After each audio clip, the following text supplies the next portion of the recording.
All geared up.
Thanks for all the support. You want an autograph, right? What do you want me to draw next to it? How about a feather? Oh, wait, you're not one of my fans? Guess I misunderstood. Let me start from the top then. I'm Odette, a ballerina with the Korylevsky troupe. Well, thanks for all the support anyway.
Where to this time?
The day's finally come!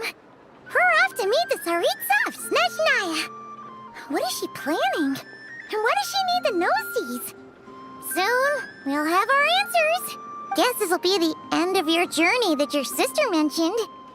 What is she expecting you to find there? Snezhnaya still feels like a long way away. Hopefully, there'll be plenty of time to relax, eat some good food, and have fun before we arrive. But whenever Paimon gets thinking about how our destination is right around the corner, all these questions come flooding into Paimon's head. Yeah. Anyway, enough about all that. We can't start the final leg of our journey with that kind of mindset. Just think. We've fought dragons and sea monsters, defeated creations of the gods, faced prophecies of doom and the threat of the abyss. Heck, we've even been to the moon! With all that experience under our belts, how could we be any more prepared? Sure thing! Now, stick close to Paimon, the best guide you could ever ask for, and let's charge straight for the finish line! Off we go! What about me? Do I get a call out? Whoa! Columbina? You kinda snuck up on us there.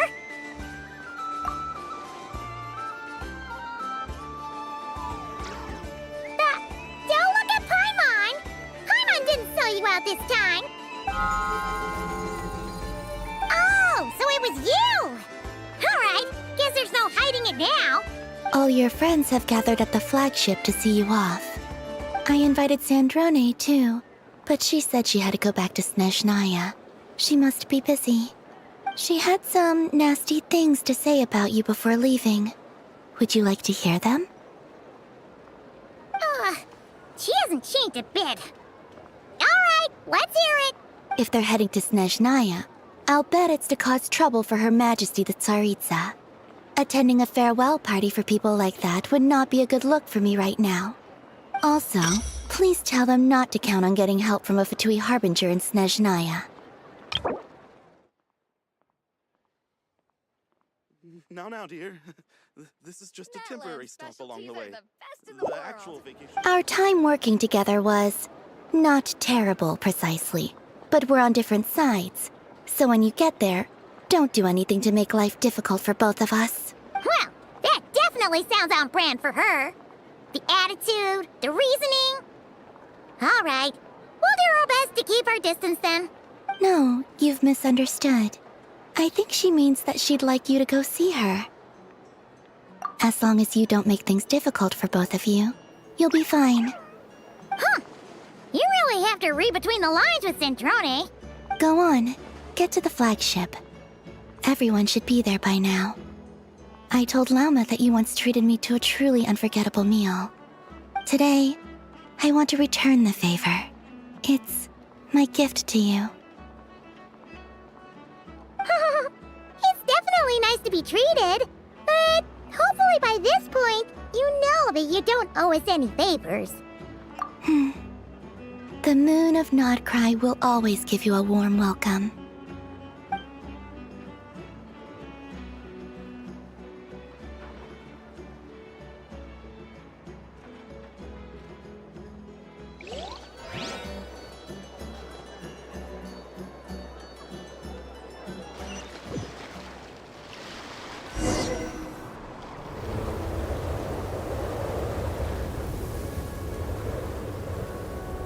Wow! Pure white as far as the eye can see! It's so pretty! Come on, give up!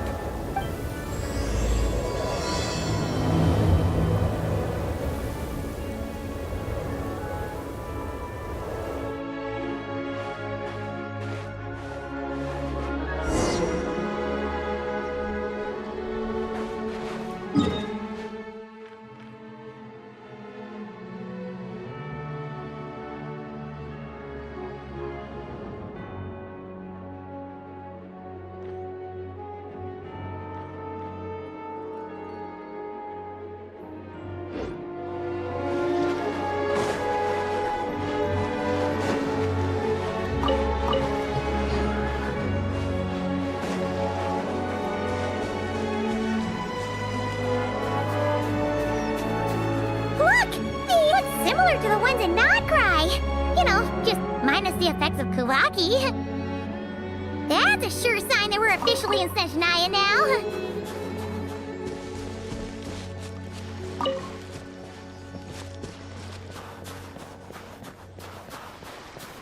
There's gotta be a treasure chest around here somewhere. No adventure is complete without a chest or two. Wah!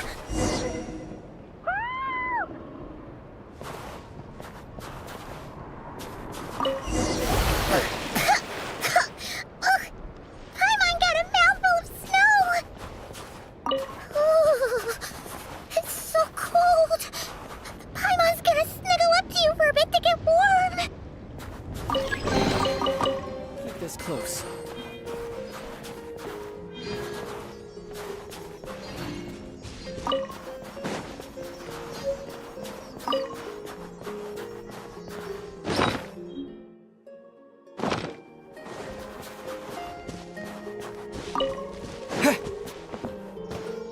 Hey, check it out! Those are bears, right? Oh, look how big and fluffy they are! So cute! Quick, take a picture before the moment passes. Right here. If we get any closer, we might scare them away.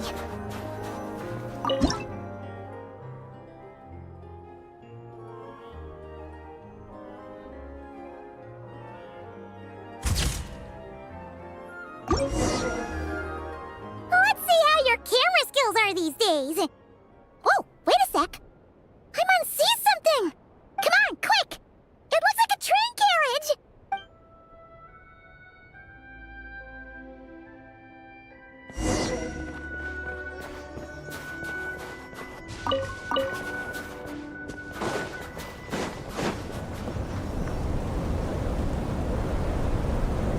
Paimon's heard that Snezhnaya has loads of railways and trains. This must be one of them. But why is it abandoned? Ooh, it's still so cold. Ooh, I don't know. Maybe. Also, is it just Paimon or is the snow getting heavier?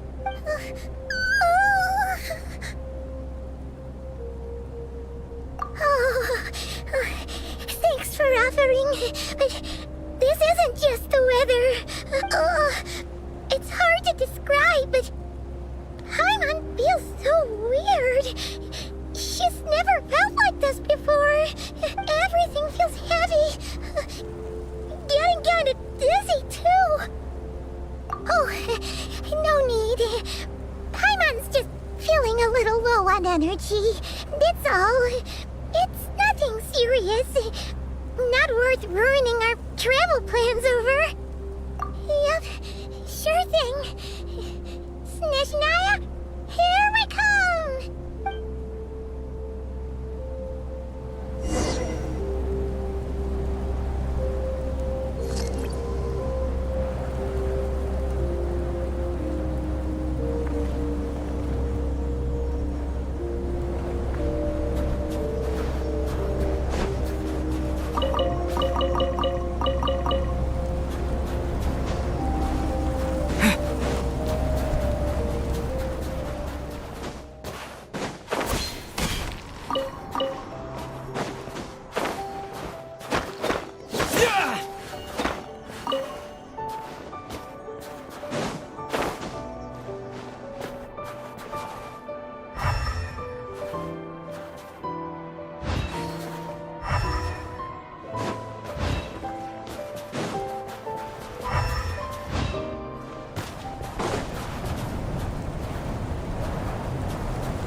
like the snowstorm is getting worse by the minute. Paimon can barely fly.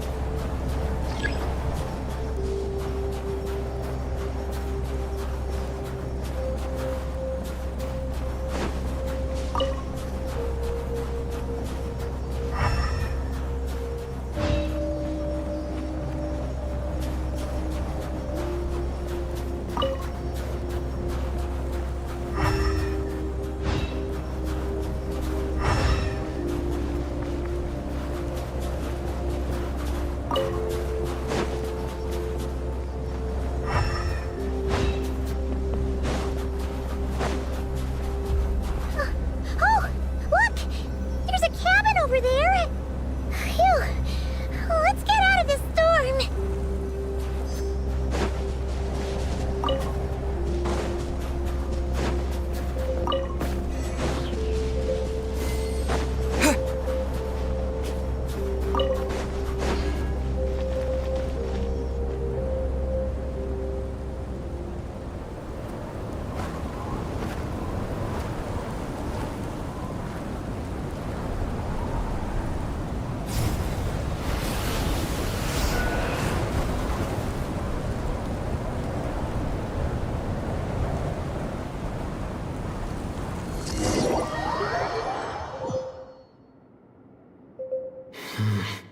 What is this place? Where's Paimon? I need to find her fast!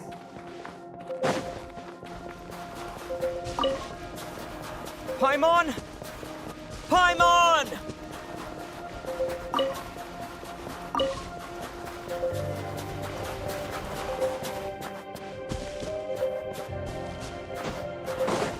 That's strange.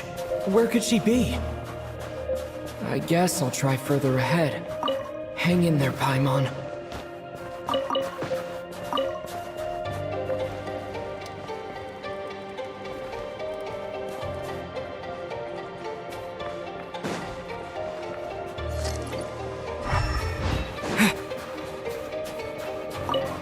Is that a train carriage?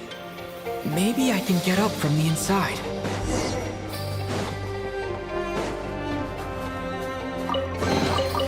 I'll keep this close.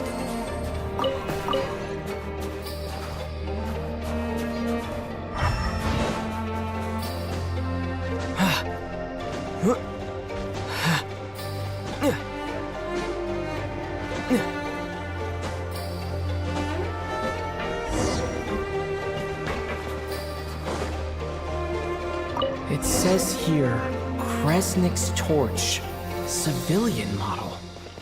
It's definitely getting a little warmer now it's turned on. I really hope Paimon's okay.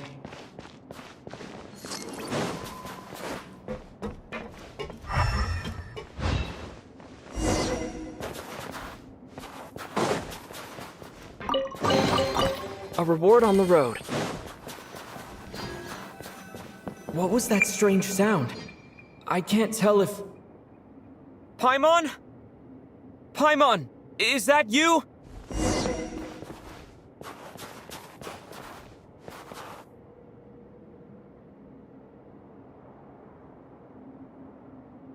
Incoming entity detected. Authorization granted. Initiating original. Hello, Descender, who's reached the eve of tomorrow. Eye of Grey at your service. Time since last activation. Time measurement unavailable due to the influence of... Anyway, it must have been a very long time. I was born to fulfill a mission. To reach tomorrow. To this end, I must... Strange. What was it? Wait, my body? Huh? Why is my body like this?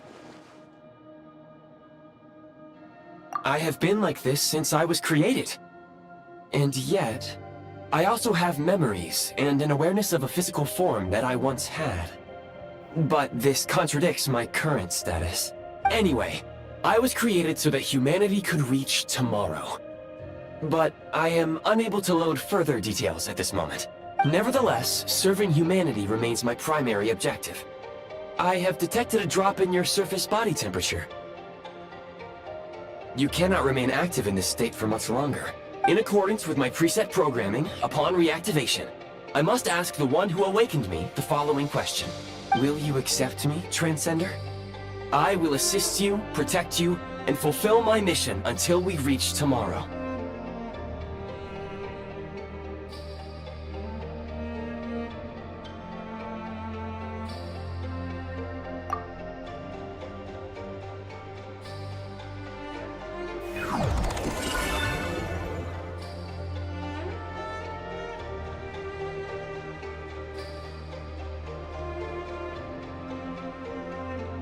You have made a very wise decision.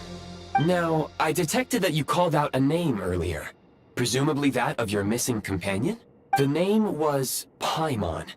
After helping you get out of here, I will search for a match in the nearby area and pinpoint their location. Merely the tip of the iceberg. Now that we have reached an accord, you will be my new user. May I ask your name? Very well. I will remember this name until the mission is complete. I need to recover my body, retrieve the power to unlock tomorrow, and help the suffering masses to reach the far shores where the empty Ark floats. I can sense my power scattered across this ice-covered land. I even have a vague sense of where it might be found. But right now, that is not essential. The key right now is you.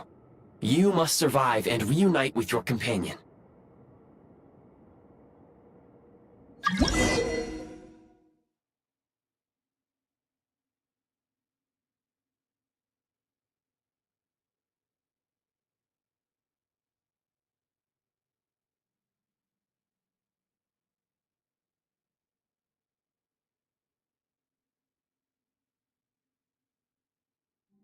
You may now execute the command, Demolish. Use it to remove the Prime Ice blocking the path and obtain Prime Ice units.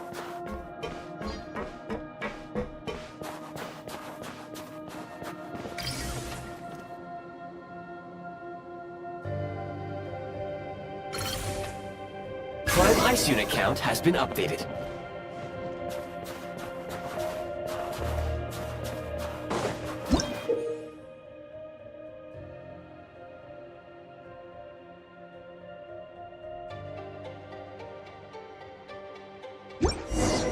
You may now execute the command, Build.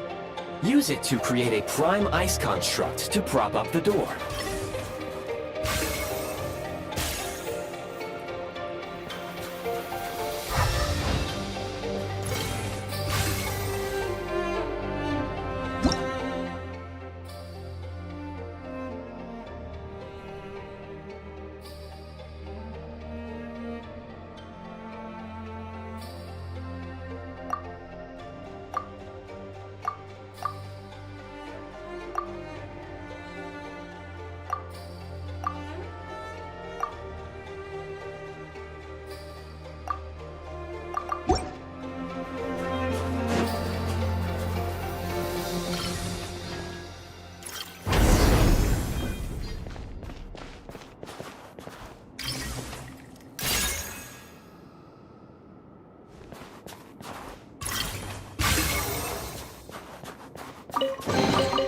A reward on the road. Scanning local environment. Exit has been sealed off with ice. That would not be an efficient approach. One moment. Usable construct blueprint detected nearby. You can use this to clear the solid ice ahead of you more quickly.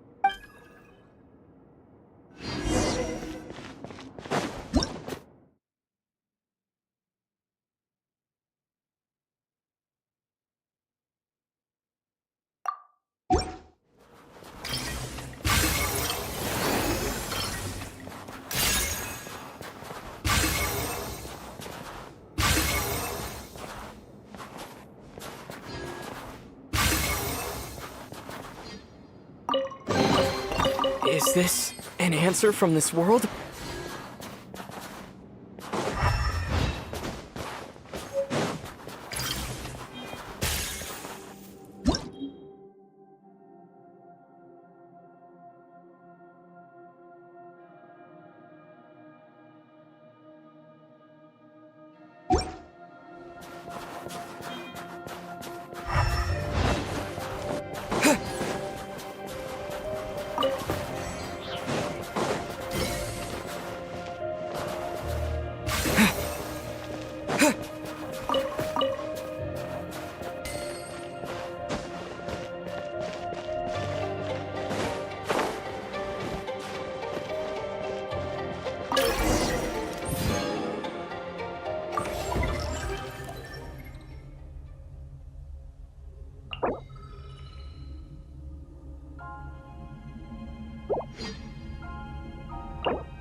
Construct blueprint added to records.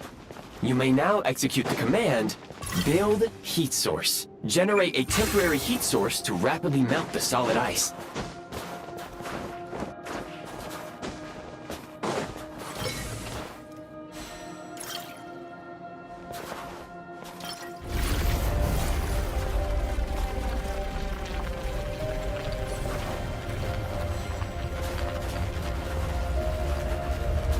Time to ignite!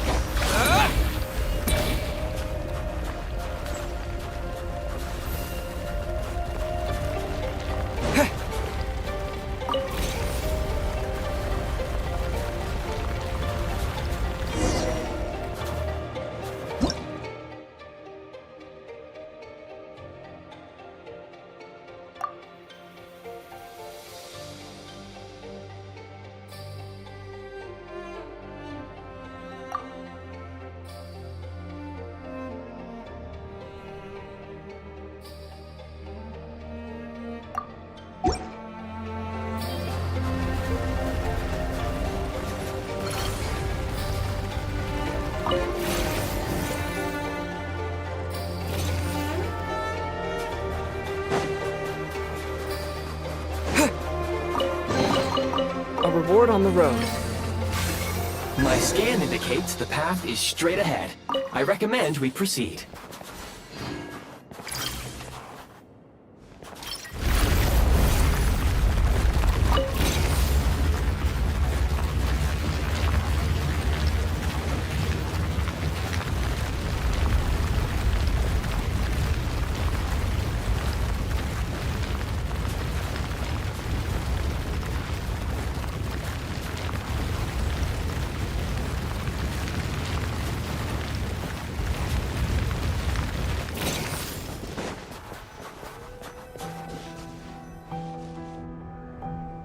Kresnik Crystal located. Please collect at your earliest convenience.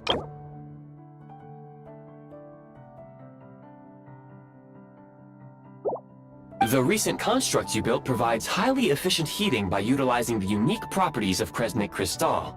Unfortunately, prime ice constructs have a very short lifespan and cannot be stabilized during the development period. Hence, the authorization to use Kresnik Crystal was granted. That said, I have already forgotten what warmth feels like. Yes, perhaps then we can warm ourselves by the fireside together. But for now, all you need to remember is this. If you collect Kresnik Crystal, I can extract the energy within and use it to maintain your body's surface temperature.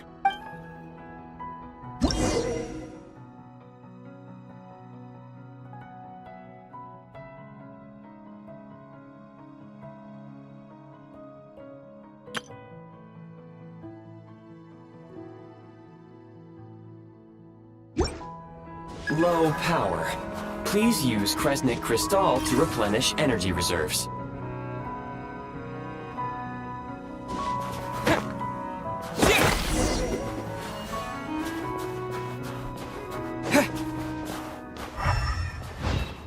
Signs of physiological activity detected in the distance.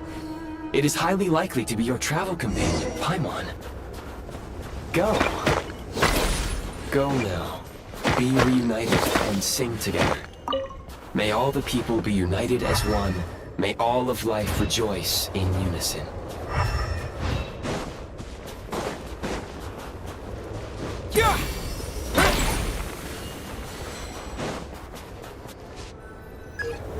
Approaching the target location. Scanning for signs of life. Life forms detected. 2. Affirmative. However, that is not the reason for my confusion.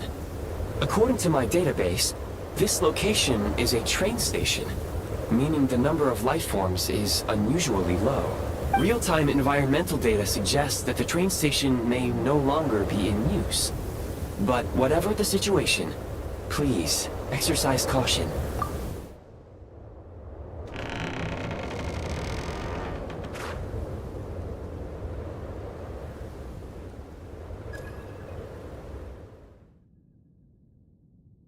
Paimon!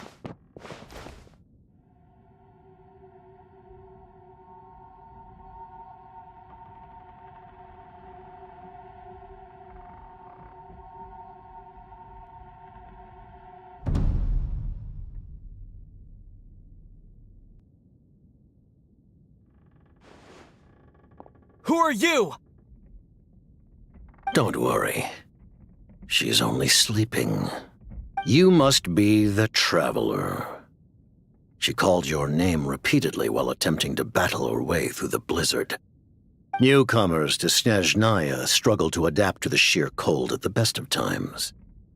Lately, even the locals are suffering, with a powerful monster having summoned a bitter snowstorm.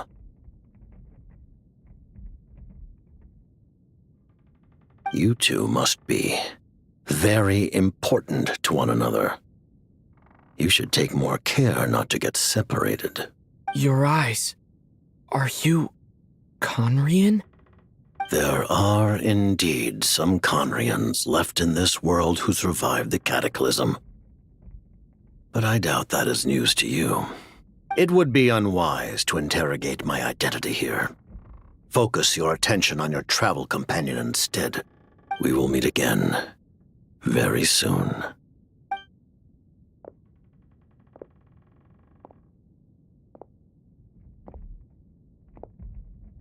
The unidentified subject has now left the area. He appears to be an individual of great significance, but my search has yielded no relevant data. I will try searching the database again. Against the odds, your companion is safe and sound. The other person even left a blanket for her.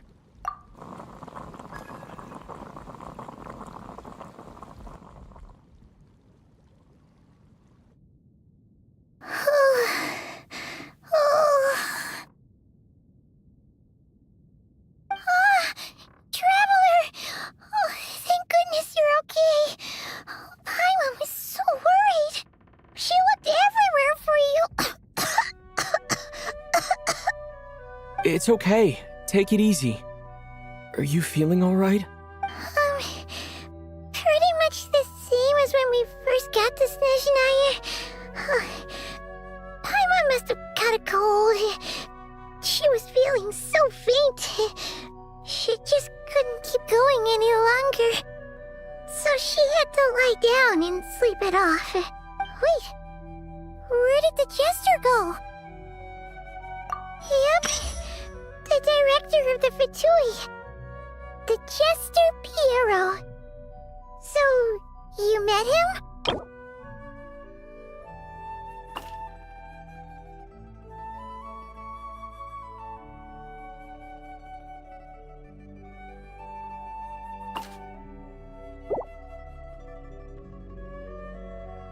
The Jester must know everything about the Tsaritsa's plans. But there's no way he'd tell me just like that. We might well have ended up clashing. Well, he was right about one thing. Right now, the most important thing for me is to take care of Paimon while she's unwell. He had no intention of explaining his motives, and he left in something of a hurry. Hey! What the... Who is that? It looks like... half a pair of goggles. How amazing! A self-aware, talking pair of goggles! Snezhnaya was once the land of the Fae. There are many ancient creations here that I'm sure would broaden your mind further still. Mind you, my database is also expanding as we speak. You must be a rare creature yourself. Oh, wow! Well, thank you so much! You've earned yourself some of Paimon's favorite candy. Oh, but by the looks of it, you probably can't eat that, can you? Goodwill detected.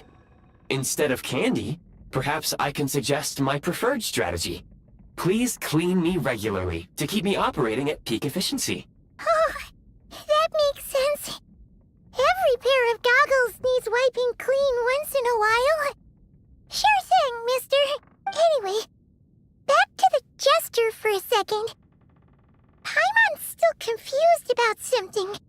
When he first showed up, he already knew Paimon's name. And he acted like he expected Paimon to know who he was, too. Paimon could tell that he was Conrian from his eyes. And he definitely seemed like someone pretty important. But beyond that, Paimon didn't know anything about him. It was only later, after he rescued Paimon from the snow, that he properly introduced himself. That's the only reason Paimon knows he was the jester. Oh, seems unlikely. He ran into the snow following the sound of Paimon's voice, with a really anxious expression on his face. He didn't act like someone who knew she would be here in advance. And after bringing Paimon here, he just stared out at the snow. He didn't do anything to Paimon at all. In fact, he barely said anything. Wouldn't even answer any of Paimon's questions either. Paimon didn't feel unsafe around him, and he didn't seem to have any ulterior motives. For all we know, he might have just ignored Paimon's questions so she'd give up and go to sleep. Please allow me to interrupt. Fatui and director are unfamiliar terms. May I ask for clarification? Wait, you've seriously never heard of the Fatui? Oh, they're like the Tsaritsa's inner circle. Really powerful people. And the director is their boss. Understood. Since they hold elite positions and serve their god directly, it stands to reason that they would conduct themselves with due decorum. I am inclined to agree with your assessment, Miss Paimon. I did not detect any ill will from the gentleman in question.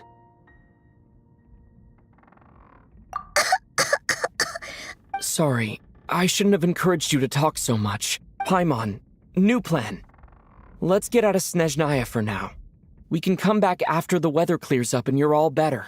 The jester mentioned that the snowstorm, being the work of a monster, is worse than most. Even if we made it to Snezhnagrad, we'd still have to wait out the storm before we could do any exploring.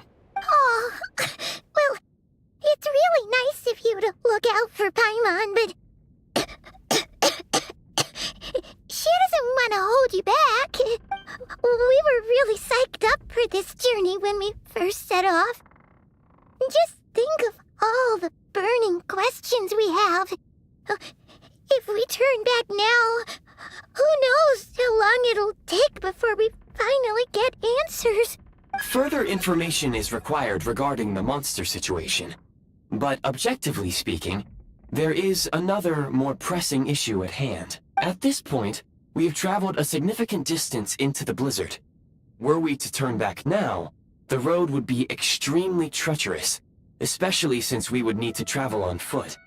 If, however, we continue onward, there may be a better solution. Do you remember what I said as we neared this location? I told you that this is a train station. While it has evidently fallen into disuse for unknown reasons, the tracks remain intact. We can break through the blizzard and forge ahead by driving a train. That is the Snezhnayan way. There is a small town up ahead, which would be the perfect place for Miss Paimon to rest and recover. Paimon thinks Goggles here makes a great point. Let's do that! Oh, come on. Don't worry. Think of all the traveling we've done so far. When has Paimon ever gotten sick before? Practically never. 'Cause she's in great shape. Sure, she's a little tired right now, but it's sure to clear up on its own.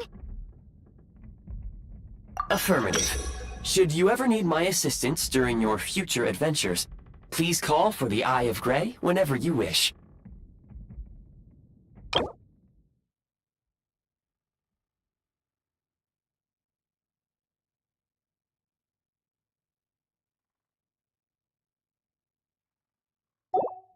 Otherwise, I will remain silent to avoid causing any unnecessary distraction. Now, please follow me to the train tracks.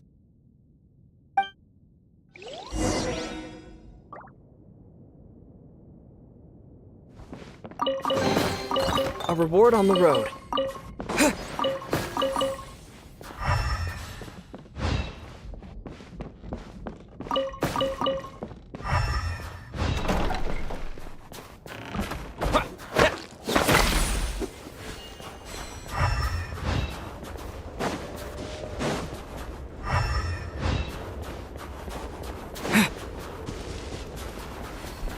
Please confirm when you are ready to depart.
Heading north from here, we will soon arrive at...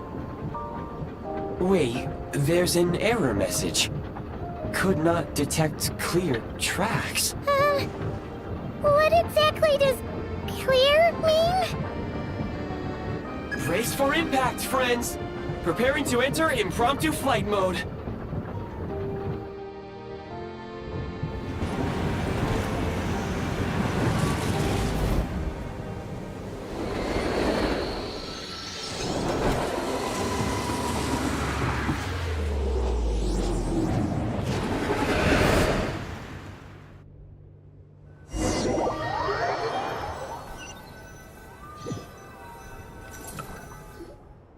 How strange.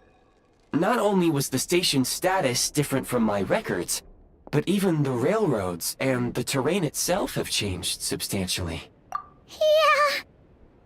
Thanks to your quick reflexes. My sincere apologies for putting you in danger.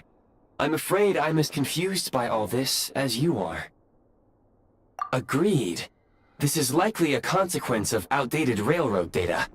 The discrepancies between the old data and present reality are far greater than I anticipated. Fortunately, our crash landing has at least brought us much closer to the town. According to the data, anyway. Your data had better be right this time. I can assure you, it certainly is. Please look this way, and you will see a Kresnik's torch.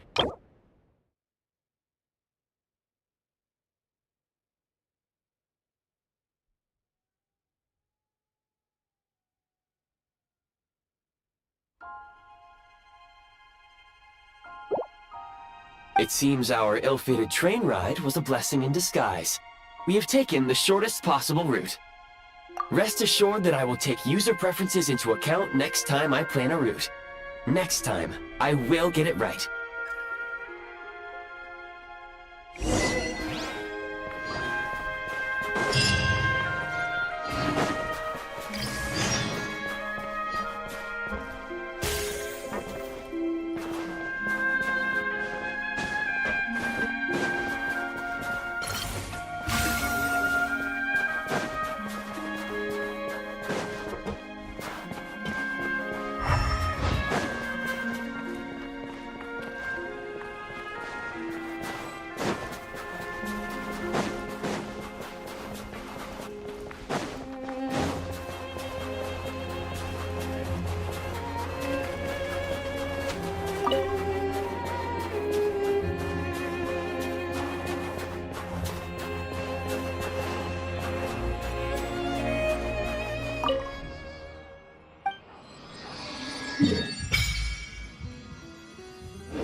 Excuse me, is there an inn nearby?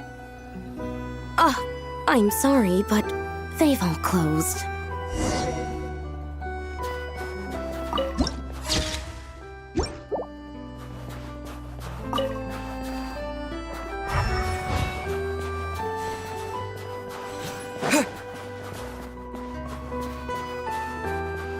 Sorry to interrupt. We're looking for a place to stay. I can't even afford to warm my own house, let alone run a business.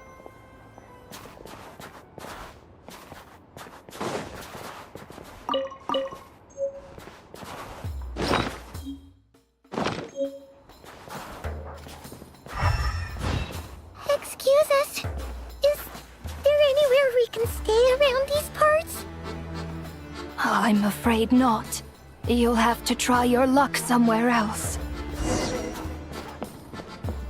All we can do is wait for the next shipment of Kresnik Crystal to get here.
Hi there.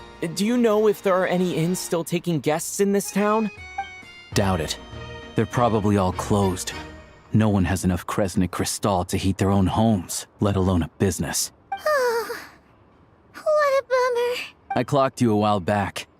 You adventurers or something? We don't get many tourists in inland Snezhnaya these days. Why is that?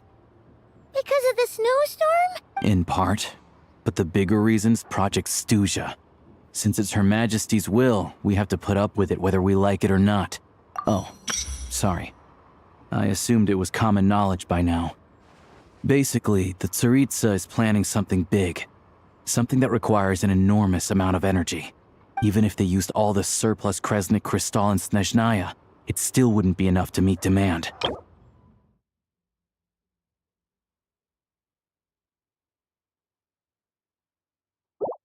So, the Vetja passed a resolution requiring all factories and households to reduce their energy consumption. The policy has thus been charmingly named Project Snezhnaya, meaning bitter cold. Bitter cold? So, like, it's gonna be a cold winter, folks? You're all gonna have to find a way to get through it? That kind of idea? Pretty much. When you're broke, you scrimp and save. When it's cold, you huddle together for warmth. There's always a way to stretch things out to make ends meet. Trouble is, if you stretch someone out like an elastic band for too long, who knows if they can ever bounce back. You know what? Come with me and see for yourself.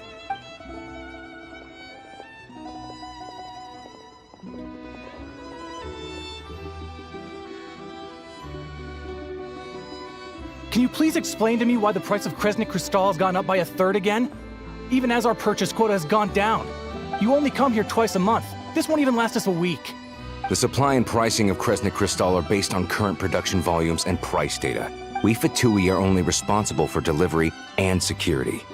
I'm not in a position to explain to you how the figures are calculated, but I assure you, they are as fair and reasonable as possible. Oh, so our lives mean nothing to you? How can you expect anyone to survive a single night in this weather without heating? Since you insist on making me repeat myself every single visit, I will remind you again. There is no monopoly on the trade of Kresnik Crystal. You are free to purchase the shortfall from elsewhere on the market. What market? Nobody else is selling! And when they do, they charge 8 times the normal rate. It's robbery is what it is. Which is why the Snezhnaya Veche passed a resolution to support border communities, without which you wouldn't even be able to buy crystal from us to begin with. So if you're here just to argue, move aside and let the next person in line come forward. Everyone's feeling the cold here. You! All right, everyone, let's calm down for a second. A few words, if I may. We're all subjects of Her Majesty the Tsaritsa, and I'm sure every one of us is dedicated to her great cause. We all know how cold it is. And the more it snows, the harder life gets. Everyone's struggling already. Let's not make things even more difficult for each other. But Liaison Shishkin, there's clearly something wrong with this quota. I have a family in Marepasak who tell me they can buy at least double our crystal allotment. Oh, believe you me, I had the same reaction when I first saw the numbers. Couldn't believe what I was reading. I even wrote a letter to confirm the true figures, but I'm afraid the quota really is as low as you've been advised. Still, you must understand that calculating these energy quotas is a complicated balancing act. They have to factor in population, town size, industrial application. Our top priority must be to keep the largest Kresnik's torch burning continuously. Only then can we sell the remaining crystal for household use, and in doing so, we must make sure that everyone is treated fairly. As our Fatui comrades said, they are only responsible for delivering the goods. They need to keep accurate records, and they do not have any authority to modify the rates or quotas. That's right. Our duty is to do things by the book. Tell you what, listen. I know how anxious and upset everyone is. As a matter of fact, I was just discussing it with the mayor. What we can do is open the lower combustion chamber of the Kresnik's torch to the public. You can come to me directly to register, and I will allocate time slots accordingly. I can't guarantee there'll be ample energy for household use. We can at least make sure you'll be able to boil water and cook food each day. Let's hang in there and make this work together, all right? Fine. I don't see any alternative. So, this is Project Stuzha in action, huh? Oh, no wonder nothing's open for business. People are barely getting by. You were looking for an inn, right? For your, Fae friend?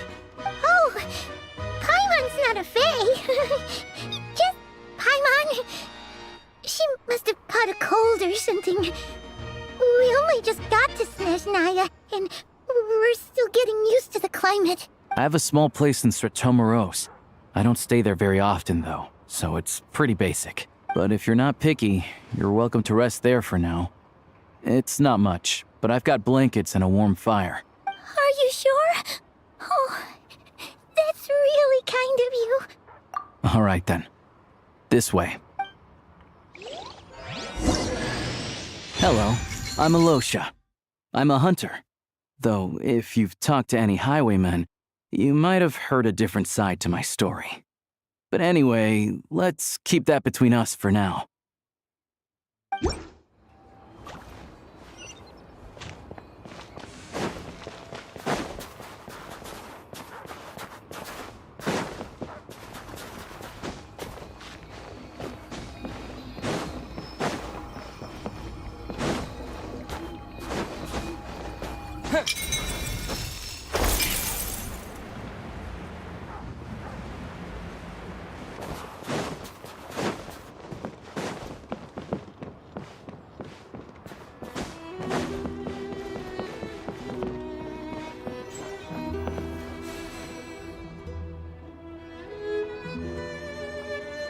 Oh, so cozy and warm. Paimon's getting nice and toasty. Oh, wait. Paimon only introduced herself so far, didn't she?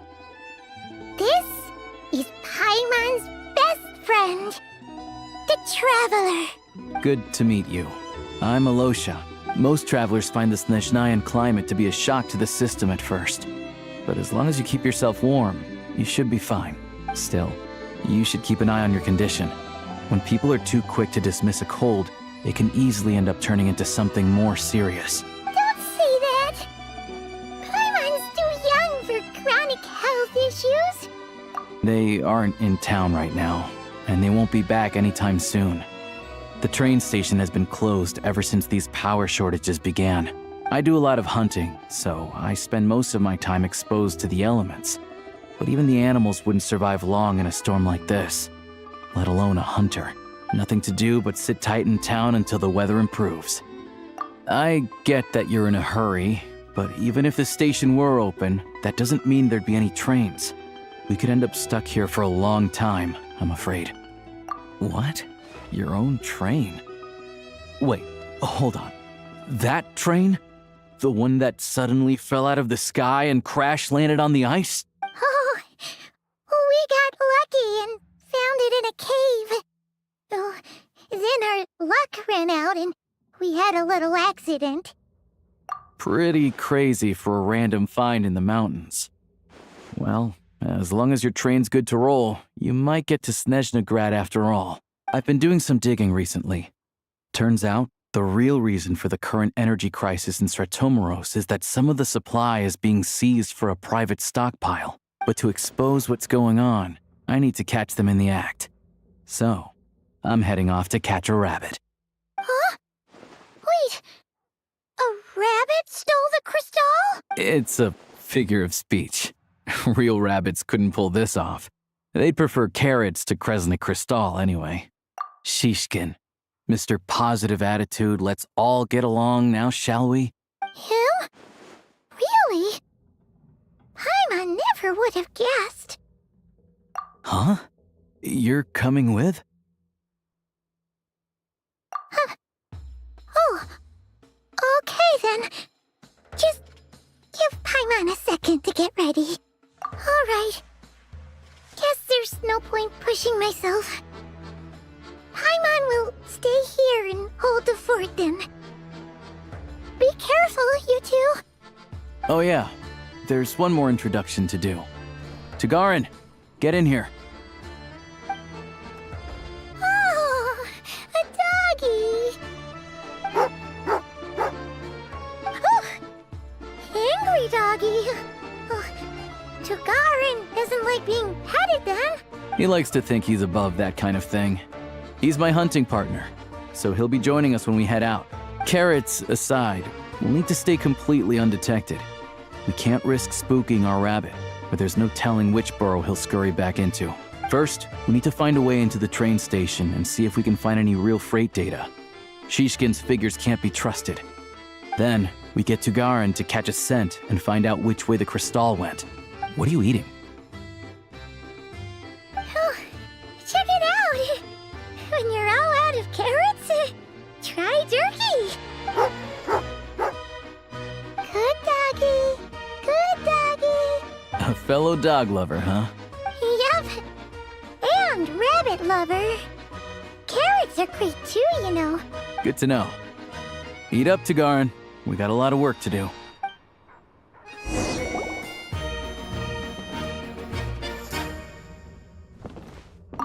Paimon's just gonna stay here and get some good rest. You guys, be careful out there!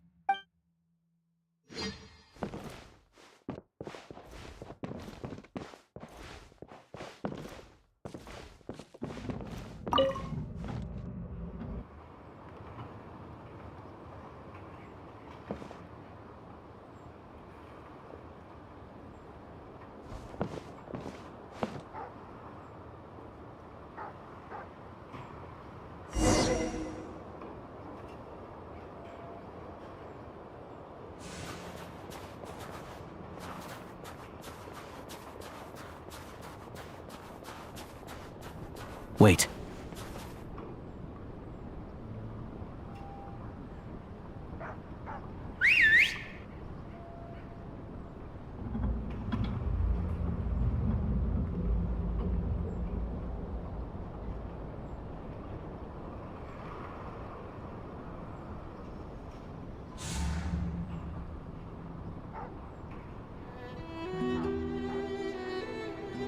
Nice work, Tagarin.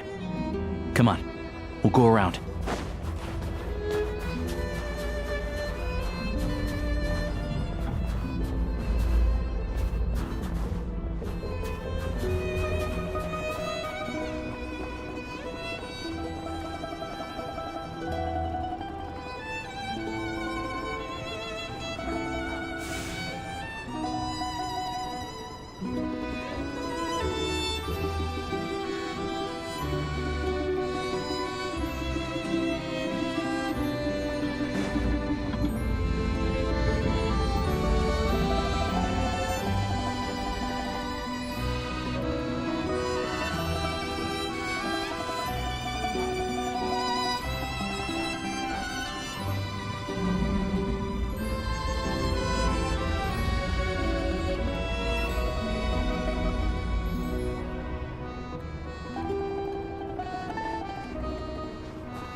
This way.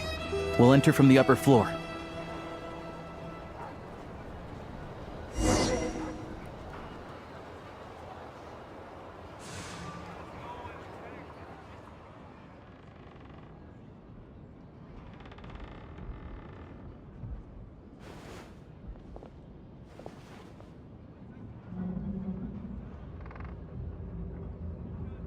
There we go. A freight list. Straight from the Fatui. So Shishkin won't have had the chance to doctor the figures. Looks as new as the day it was printed. I guess no one bothers reading these unless they have ulterior motives. Yeah, this is all we need. Come on, let's get out of here. Then go track down the Crystal. Tugarin's a keen hunter, and catching rabbits is his specialty.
Anywhere there's a stove, there'll be the scent of Crystal. That's normal.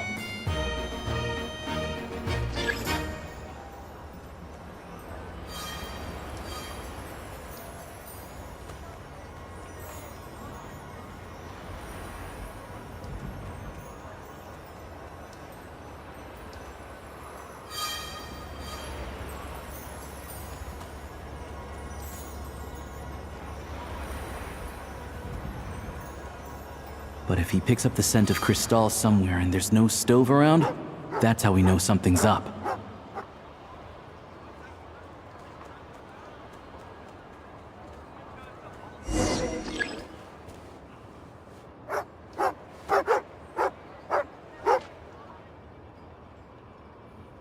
This must be the rabbit's warren.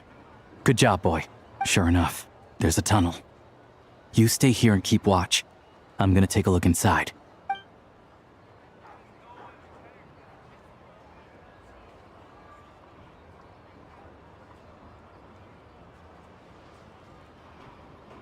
Thanks for looking out for us.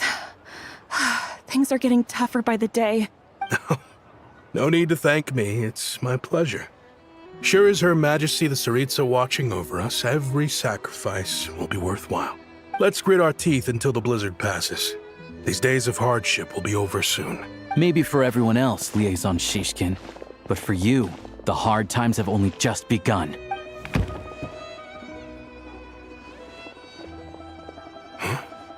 Who are you? What's the matter?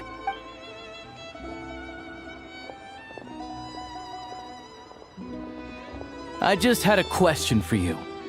Why, when times are as tough as this, would someone hoard more Kresnik Crystal than they could ever use? All the crates here are from the most recent shipment, but they weren't brought here for sale. Instead, they were secretly stashed away. Would you be able to shed any light on the situation, Mr. Shishkin? Me? Why, I have no idea. But look at how much there is. It's quite a godsend. Now there will be plenty to go around. This godsend was found in a cellar adjacent to your residence following a tip from Mr. Alosha. And this is only a fraction of what we found down there. We're still taking a full inventory. The official figures will be finalized shortly. I've always been grateful for your efforts to mediate between us and the townspeople of Sretomaros. But now, Mr. Shishkin, it appears you were the source of the conflict all along. How could you do this to us? We trusted you to have our backs. You've been lying to us this whole time? Hey,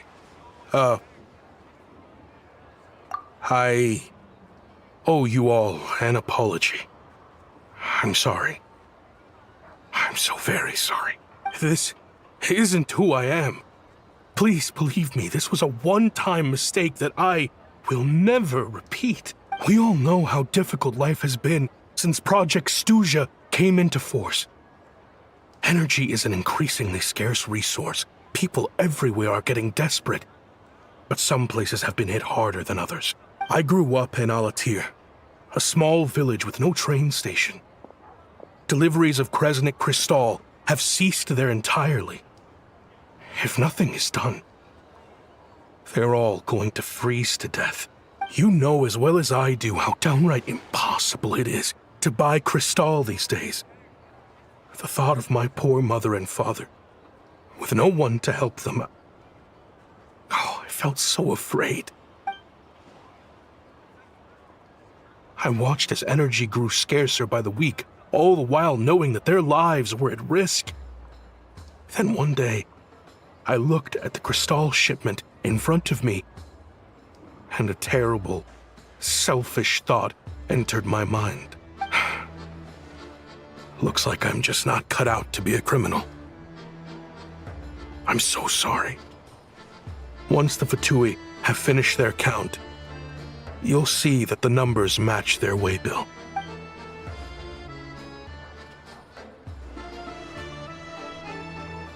I have the official Snezhnayan quotas here. Anyone who has already purchased energy, please make your way over here to correct your transactions. I'll make a batch purchase of Kristall worth 3 months' salary for you all to use free of charge. As for Alatir, I'll think of something else. You don't have to go that far. Yeah, owning up to your mistake is enough for me. You've done plenty of good for the community in the past. I'm not looking for a handout. Drop the act. You claim this was a one-time mistake, but the real reason there's only one shipment's worth of stolen Kristall in your basement is that you have an accomplice. Reporting in, sir. We've conducted a full search of the mayor's house. As expected, we found many crates full of Kristall, half of which were still in their original shipping containers. This wasn't your first time at all. You've been colluding with the mayor of Sretomaros for a long time now. The train station's currently out of service, but it does open for a short window every time there's an energy delivery. And every time a train pulls in, you're there on site to take inventory and oversee the workers unloading the cargo. The mayor handpicks said workers. Per his instructions, they transport the Kristall by tunnel at night to the mayor's house, and he sells it out of town. But since he can't get the goods out of town by train, he had to arrange an alternative method of transportation. This meant slower sales, which gave me plenty of opportunity to catch him in the act. Wait, the mayor's involved in this too? Preposterous. What proof do you have of any of this? Basic math. I've spent a lot of time lately counting carriages as the snowstorm rages. Counting carriages? What? The energy consumed by a train depends on its total weight. And since energy is a limited resource right now, it's fair to assume that every carriage is packed full. So, if we take the energy required for the Kresnik's torch, add the sales figures you provided, then compare that figure to the train's theoretical cargo capacity, guess what? The numbers never match. It's always off by 1 or 2 carriages worth. This time, you set a new record. 3 carriages missing. You mean to tell me that you sat around outside counting carriages in this weather? I'm a hunter. I have 2 options. Hunt or starve. Well, I've heard enough. The evidence speaks for itself. Take Shishkin and the mayor into custody and escort them back to Snezhnaya.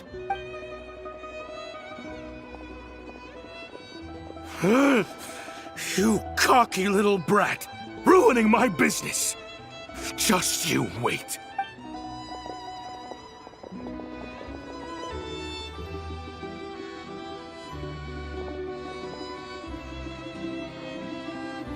Yeah, something felt off, so I just followed my gut. Math isn't my strong suit, though. I'm lucky my dad made me learn enough to get by, but all this number crunching was a million times harder than the aim and fire work I'm used to. Thank you for your assistance. You're a brave lad. Shishkin was quite the cunning criminal, as I'm sure you can tell. He did all of this right under our noses, and we never suspected a thing. A wolf in sheep's clothing. He had everyone fooled. Even with that sob story he fed us. He was probably trying to keep the mayor out of it, not just mask his own motives. Without the compelling case he put together, even I might have fallen for it. Alosha, was it? Tell me, are you really a hunter? We can go find some wild animals if you want. I'll fire off a couple of shots, and you'll see whether I'm the real deal. I didn't mean to cast suspicion on your identity. It's just... well, I'm sure you've heard of the Rokot. Recently, they've been recruiting people with your kind of talent. They hide in plain sight under false identities, working against Project Stuzha, sometimes directly opposing the Tsaritsa herself. They aren't a violent organization, and their goal is to improve the lives of the common folk. But still, as a member of the Fatui, I wouldn't be doing my job if I didn't keep tabs on them. First I've heard of this. I don't really keep up with what goes on in the city. All I know is, people who don't mind their own business in the city end up paranoid about everything. As for me, I just couldn't stand Shishkin. I'm from Alatir myself, and I can tell you, nobody's lived there in years. Why would an abandoned village need Crystal? Of course, no one really cares about the fate of that place. I'm guessing today is the first you've heard of it. I see. It does sound quite tragic. Really. Well, thanks again for your assistance, and your friend here too. I will report this incident to Snezhnaya. The Fatui will take over energy distribution until new officials are appointed. We'll also ensure that the train station resumes normal service as soon as possible. Looks like it's my turn to brush up on math now. I never liked it as a kid either.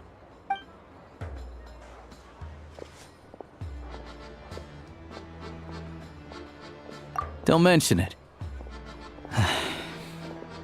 Isn't the soldier overseeing the delivery supposed to verify the quantity of the goods? Was he just careless? Or was he being paid off too?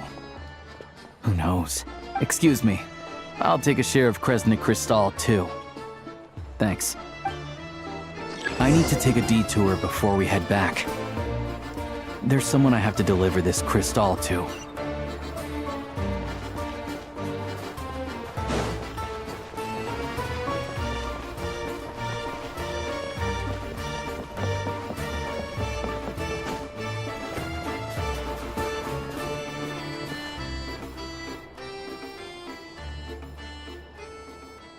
Hang tight for a moment. This old lady, she doesn't really know who's who anymore.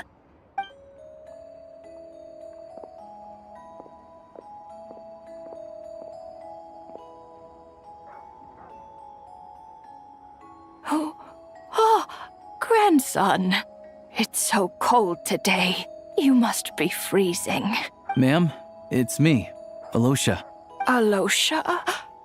Alosha who? You know me. I came by earlier today. Cleaned the ashes out of your stove, gave you some warmer bedding, and washed your back.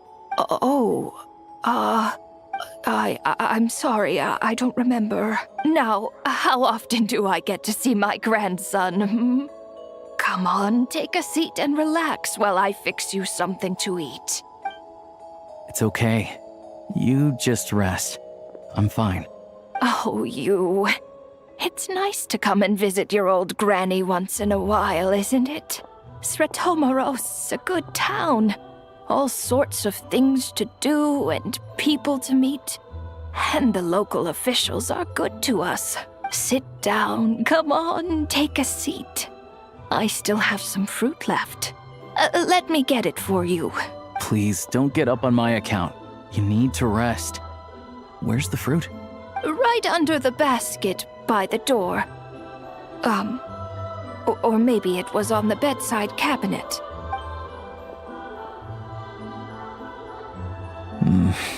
Well, grandson dear, do you like it?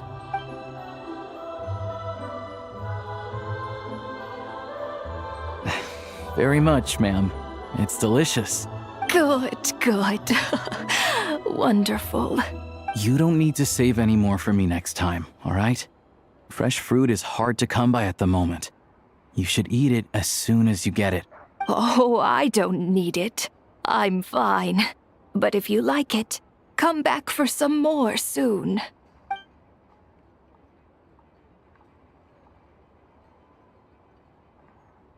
Some kind soul must have given these to her. But she always saves the nicer things for special occasions. I met her at the market back before her health began declining. She was a lovely old lady. We're from the same hometown. Not many people have heard of Alatir. And if they have, it's usually for all the wrong reasons. There's a gang of highwaymen that came from there. Now that it's an abandoned village, it's rare to find anyone who shares fond memories of our hometown. So after we got talking and realized we were from the same place, we decided to keep in touch by letter. I first learned of Stratomoros's energy supply problems from a passing comment in one of her letters. Then, after her health went downhill, I started visiting more often to check in on her. The town's been in decline for a while now, but because of her memory problems, she thinks of it as the bustling, prosperous Stratomoros still in its heyday. That said, I kinda appreciate her optimism. There's not much of it going around in this world of ice and snow. It's fine. Everyone grows old. In Snezhnaya, some people believe that in your final moments, you'll sense a familiar presence by your side. You turn to look at them, but their face is blurry. So you focus hard, trying to make out who it is. And when you finally see their face, the Grim Reaper reaches out and takes your life. She still calls me grandson, though. So at least I'm not a blurry face in her world just yet. Come on, let's get back and see how Paimon's doing.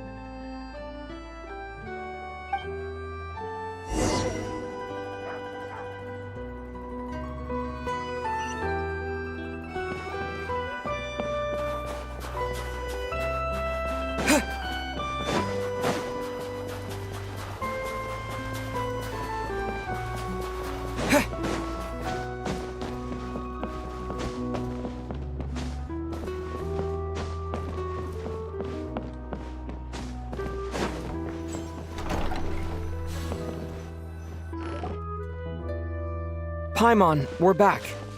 Are you feeling any better? Yep. Paimon's not cold anymore, but she's still a little dizzy. Flying probably isn't a good idea right now. Paimon might lose her balance. But Paimon's sure she'll be fine.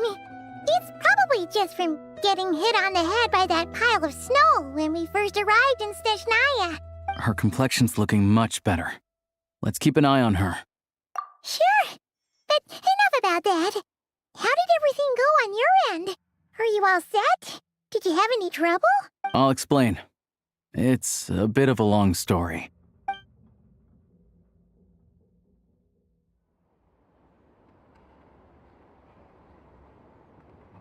Jeez, you guys got pretty busy. Sounds like the liaison officer and the mayor were running quite an operation. Good riddance to both of them. It's a good thing you managed to catch them. So, you said the train station will open again soon, right? And everyone has enough crystal now? Yeah. Well, enough to survive at least. Project Stuzha isn't going away anytime soon.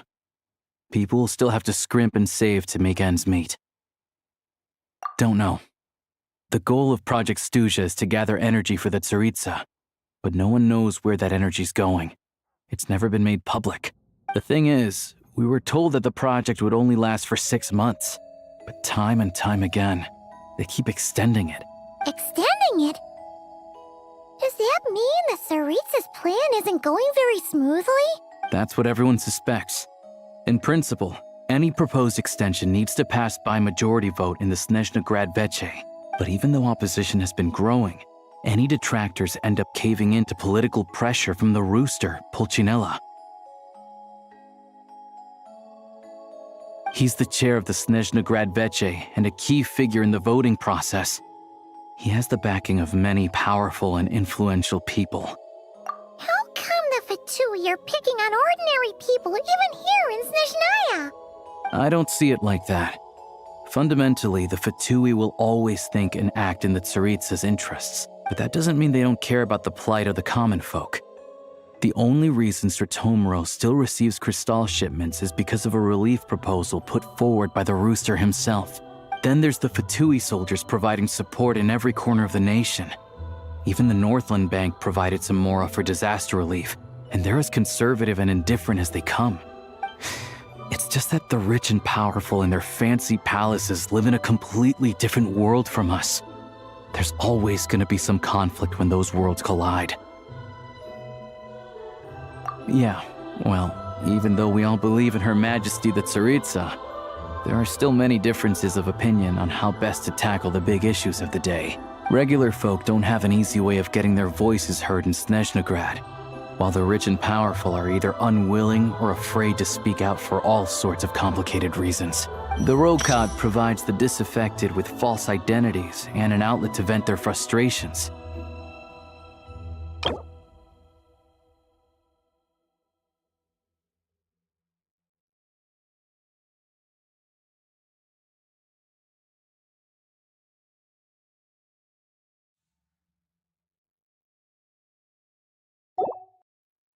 Of course, an organization like that exists in a gray area. The moment the Veche think they've crossed a line, there's sure to be a crackdown. But so far, they've been doing their best to help the common folk. Like us, don't you mean? You didn't hesitate to join in. You're not new to this, I can tell. That's because we're adventurers. It's our job to help people out with commissions and get to the bottom of things. Sounds like we're going to get along. So, what's your business in Snezhnaya? Aside from taking your friend to see a doctor, of course. I want to meet the Tsaritsa. It's complicated. I've had run-ins with many of the Harbingers along the way, and I really need to know what the Tsaritsa is up to. Her ultimate goal? What the Gnosis mean in all of this? Since I've made it this far in my journey, I have to find the truth. Whatever it takes. Wait, so... No way. Are you who I think you are? Sounds like you've heard of us then. We're getting more famous by the day. I didn't realize I was in the company of giants. Honestly, we're all as curious as you are about what the Tsaritsa's planning, and why it has to involve us freezing to death in the snow. But getting in the same room as her won't be easy. The common folk aren't permitted to meet her at the best of times, and right now, she's probably not even in Snezhnaya. Word is, she's heading east on a campaign to slay a monster. Yeah, so you've heard of it. A wild, unpredictable monster with the power to summon snowstorms. It also absorbs everything around it into its body, so it's growing constantly. Now, it's so big that the Tsaritsa has deemed it the #1 threat. Luckily, as it grew, it became increasingly less mobile, so it doesn't pose an immediate threat to this town or to Snezhnaya. I'm sure that Tsaritsa and her personal guard, the Druzhna, won't have any trouble defeating the creature between them. It's just a question of how long it'll take.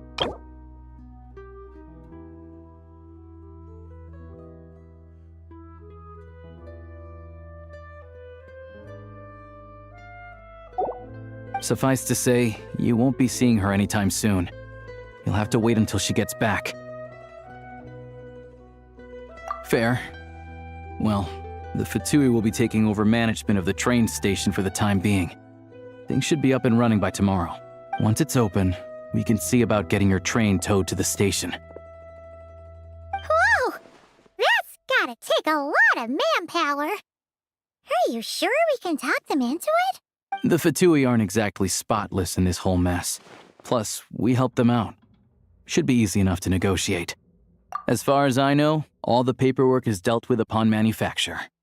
I've never seen anyone check it, so I wouldn't worry. Having a train makes everything much easier. We'll reach Snezhnaya in no time. I need to head there myself anyway. Got some game to trade for Mora. I know a good doctor in the city. I'll introduce you when we get there. Oh, thanks so much. Let's get a good night's sleep ahead of our big trip tomorrow.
All geared up.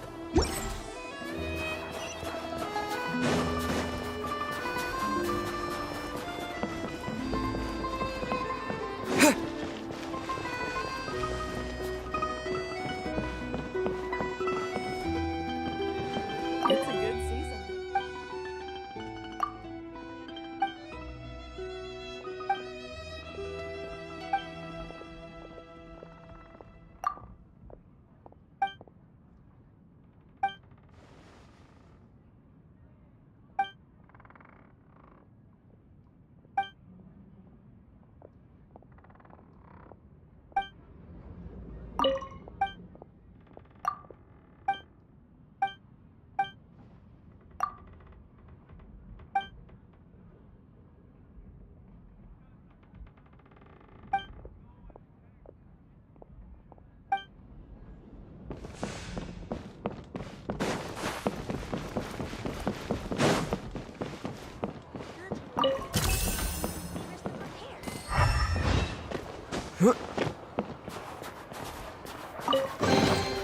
Is this an answer from this world?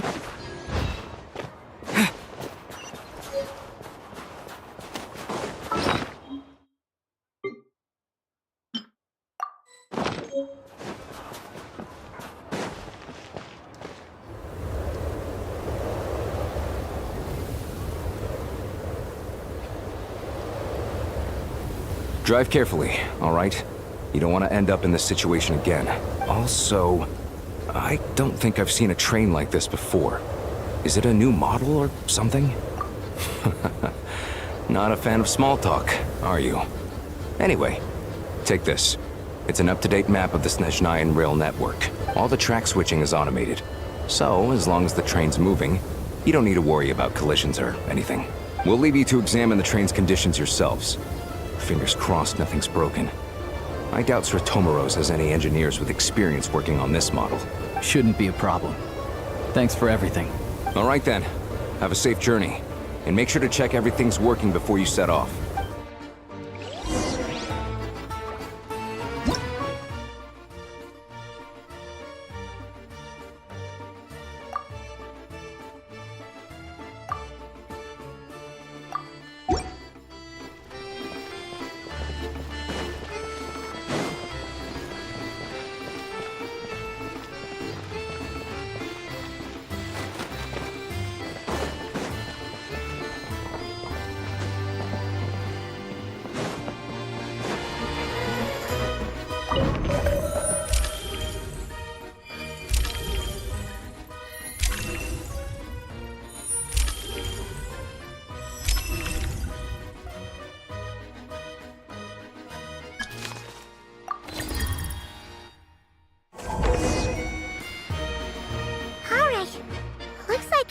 destination settings have been applied.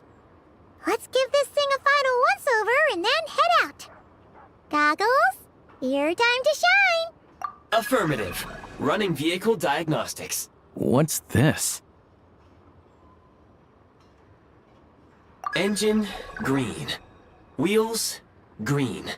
Frame, minor damage, but no impact on function. Diagnostics complete. All systems nominal. Neat! Huh. Paimon still can't get over the fact that you just found this tech lying around in a random cave. I've lived in Snezhnaya my whole life, and I've never heard of an interactive, talking train autopilot. Strictly speaking, I wasn't designed purely to drive trains, though I doubt you have any interest in navigating the practically unreadable operator's manual yourself. All configurations are complete. Should you require any further assistance, please call for the Eye of Grey. Away we go! Oh, nope. Paimon's gonna find a warmer seat.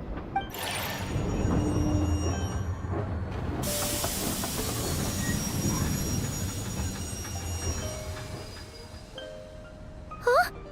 What's going on?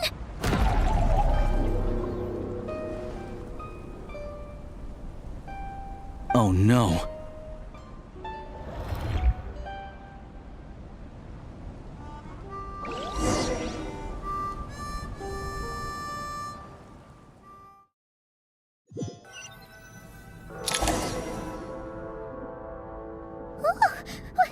What is this place? Traveler, are you okay? Paimon's still airborne, but it feels like swimming through thick, gloopy water. It's horrible! Just our luck. Of all the things that could have gone wrong. Halosha, you're Snezhnayan, right? Any idea what the heck this place is? It's called the Shadow Realm. A place where no wind blows, no light shines, and no elemental energy flows. Even time itself doesn't exist here. It's a world where everything seems to come to a standstill.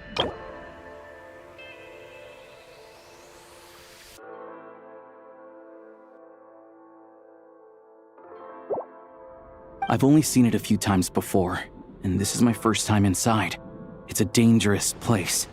Most people who get sucked into the Shadow Realm are never seen again, and the few who do make it back, they're never quite the same. Huh? Then what the heck do we do now? Oh, maybe Goggles knows something. Goggles? Great! Now we're done for! Hold it together. Let's not get ahead of ourselves. I heard a story once about the world of shadows. If it's true, there's a way to escape. We just need to find the exit. Come on, let's explore.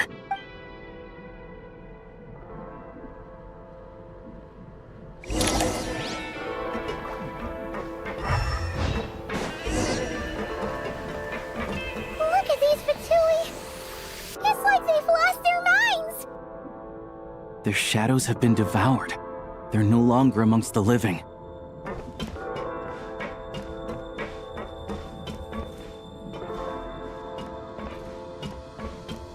Go now! Advance! I can't channel elemental energy here, but I have a few gadgets that still work.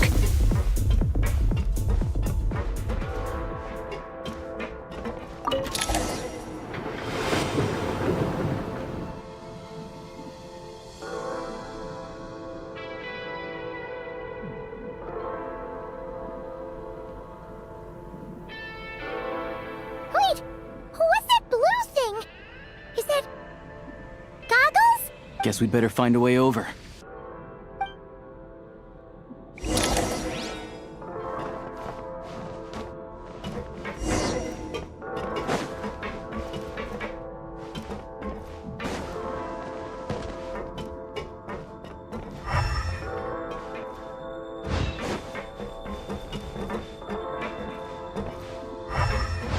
Let's hammer this out!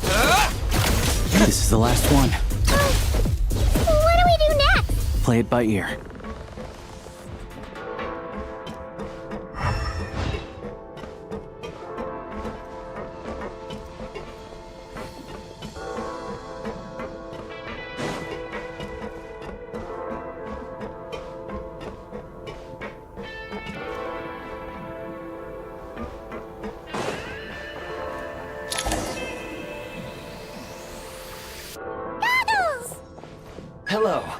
I am glad to see the three of you safe and sound. For now, at least.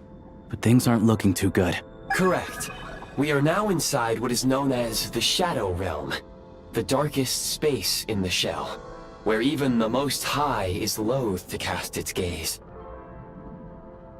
Time and space hold no meaning here.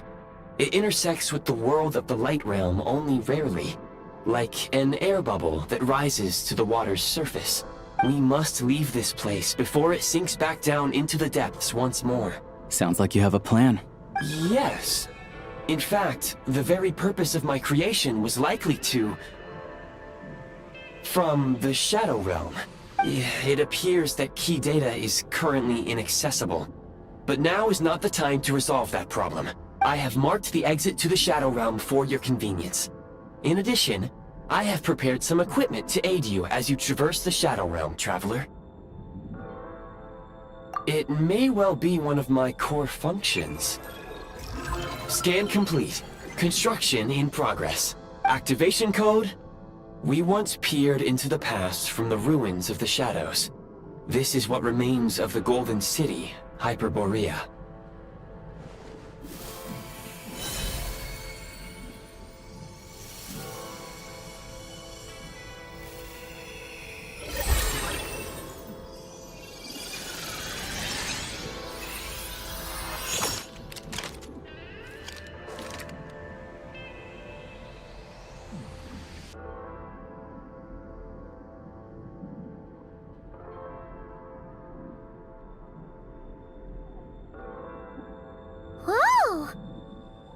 Now go.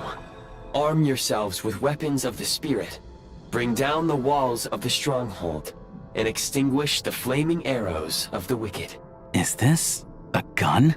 In the Shadow Realm, where humans cannot channel the elements, there once was one who, after much research and many attempts, found this to be the most effective means of attack. Let's go. We don't have much time.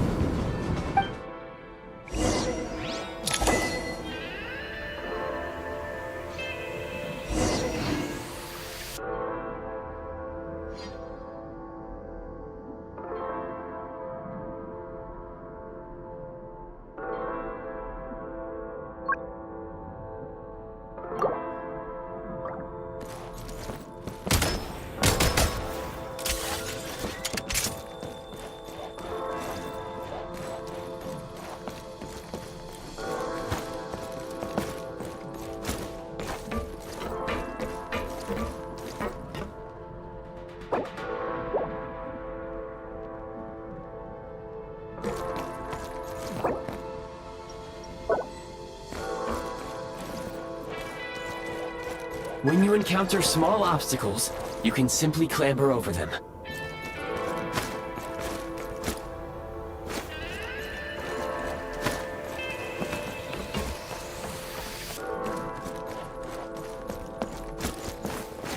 You can slide to navigate through low, narrow tunnels.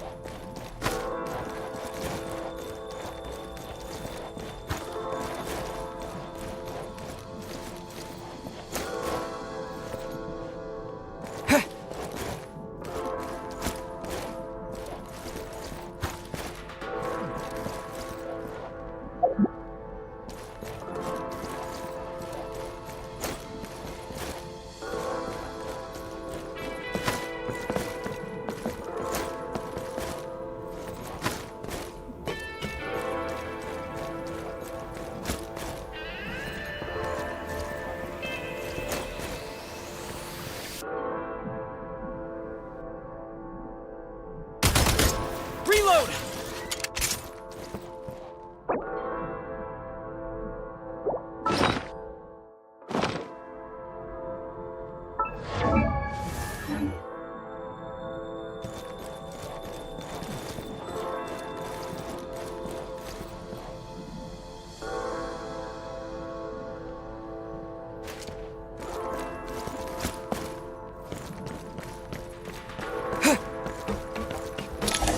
Obstruction ahead. You may be able to use the explosives nearby. Shoot the explosives to detonate them and clear the path. Since elemental energy is unavailable in the Shadow Realm, ammunition is an important resource. You can replenish your ammunition at various supply points. For long-range targets, try using the scope to line up your shot.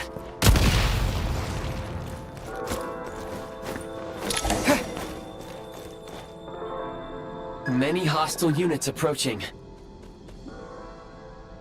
I suggest a new strategy. Take cover, and pick them off one by one.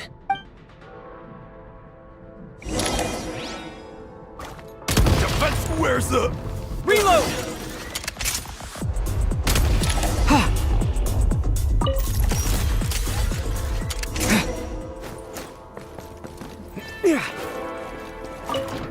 More enemies detected. Try attacking with the newly unlocked Assault function.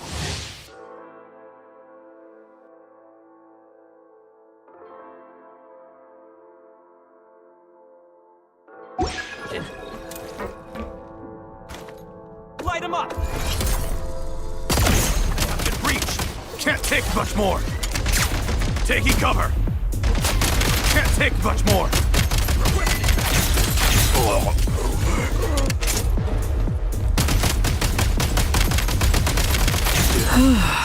Over. Back in business.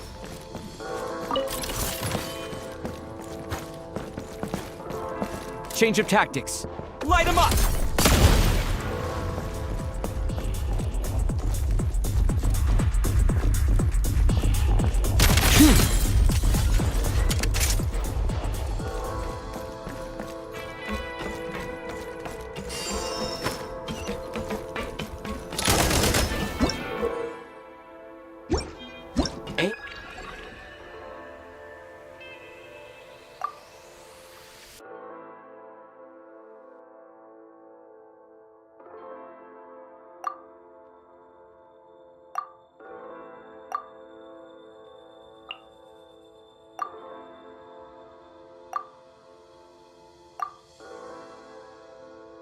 Aim at the freeze mark and pull the trigger to move using the rope.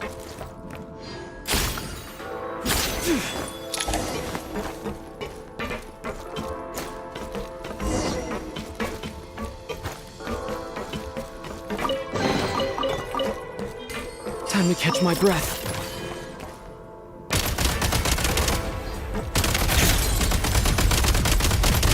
Gotta recharge!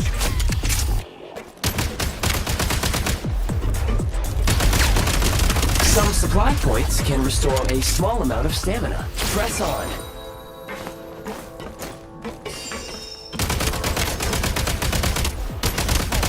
Taking cover!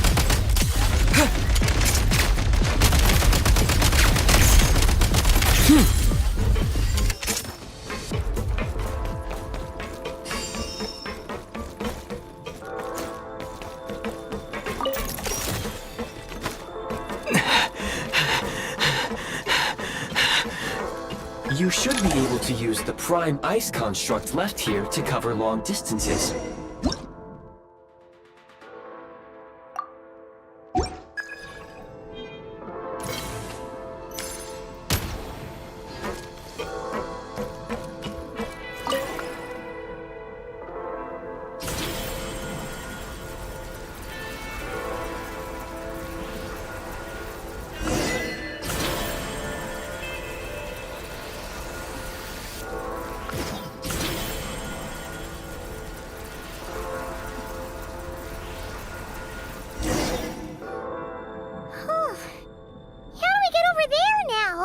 I recommend using this grappling gun. Such devices were originally used to secure structures in the Shadow Realm. If you detach the connected hook, the grappling gun will automatically fire a rope to another nearby hook. Okay. So, we just remove this hook, right?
Change of tactics. Light him up!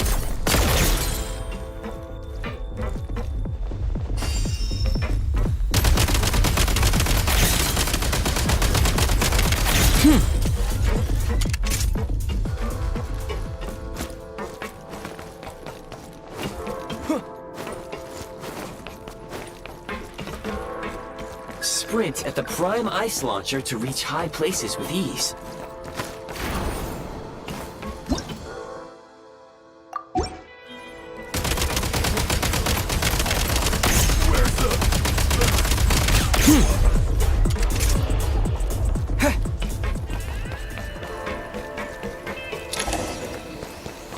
Usable munitions detected. Frag crystal.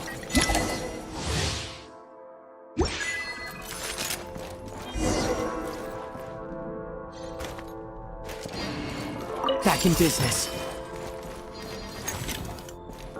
Frag out! I can't take much more.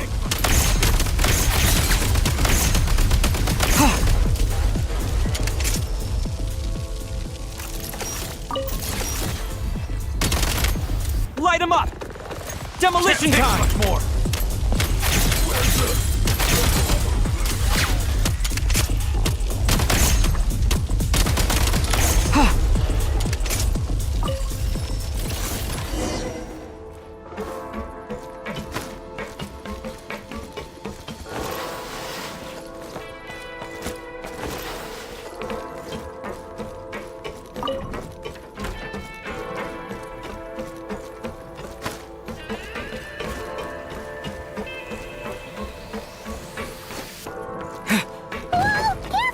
Shift your center of gravity and slide down.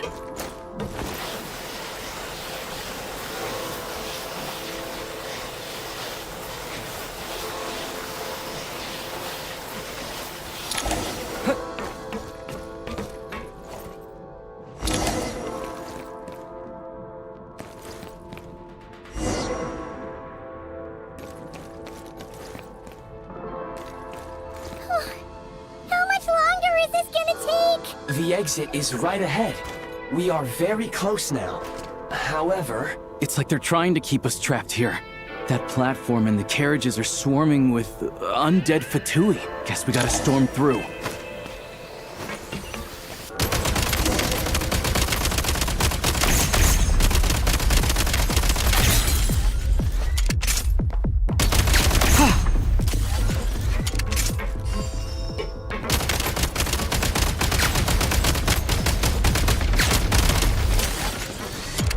Switch mode! Light him up!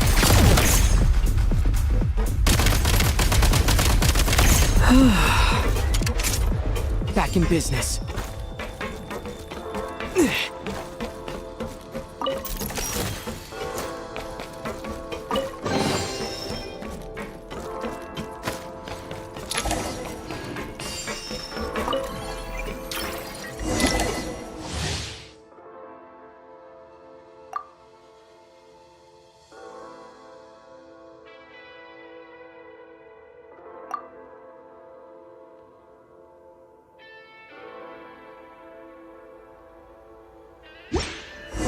You may find switching to assault mode makes your attacks more effective.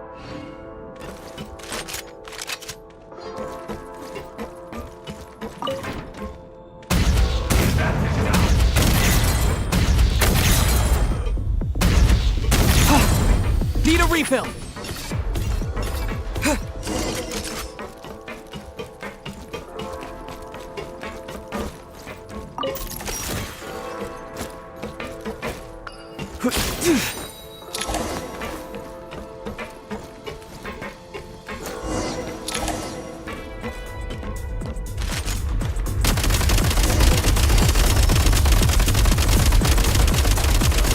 Reload! Change of tactics. Charge!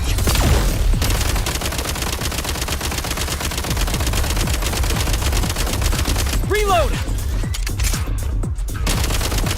Come on! We're almost there!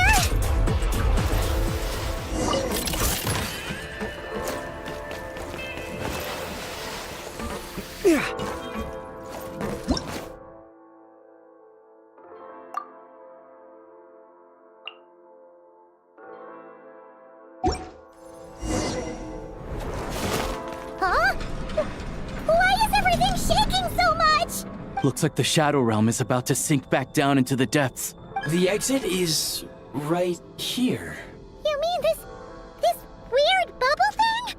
Wait, how exactly do we... No time to think. We just gotta go for it.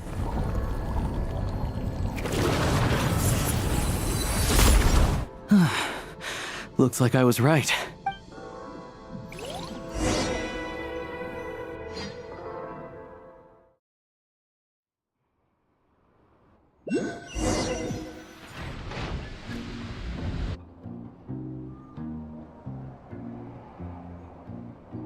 I can't believe the Shadow Realm manifested right on the railroad tracks. It's almost unheard of. Lucky we made it out. All thanks to you and that awesome gun. Ah, so you have heard of the Golden City before? Yeah, it came up a whole bunch in Nokrai. You're a pretty neat surprise in that sense, aren't you, Goggles? We had no idea they left cool gadgets like you behind. Make no mistake, it was a team effort. For a first-time firearm user, your performance was quite outstanding. Far beyond my expectations. As Alosha said, it is highly unusual for the Shadow Realm to manifest in a place like this. But we should still watch out for similar dangers ahead. Oh, let's hope not. If anything else goes wrong with this trip, Paimon's gonna have train trauma for life. The Shadow Realm can appear anywhere, not just on the railroad. I am simply advising that we take sensible precautions. Now, if you wish to further calibrate and upgrade your firearm, you may do so over there, provided you have the necessary components. Please take a moment to catch your breath while I repair the body of the train. Amongst other things, this will ensure Paimon is a little warmer while on board. Oh, thanks, Goggles. You're a trusty train conductor. Well, maybe trusty isn't quite the right word, considering. Anyway, at least you get the job done. Yes, of course. And just like the Eye of Grey, I am sure it will be a great asset to you in your future adventures. If not the trustiest, then it will at least get the job done. Let's get some fresh air while the Eye of Grey fixes the train. Yeah, sure. Paimon wants to forget all about the Shadow Realm. It was so creepy in there. Stretching our legs might help take our mind off things.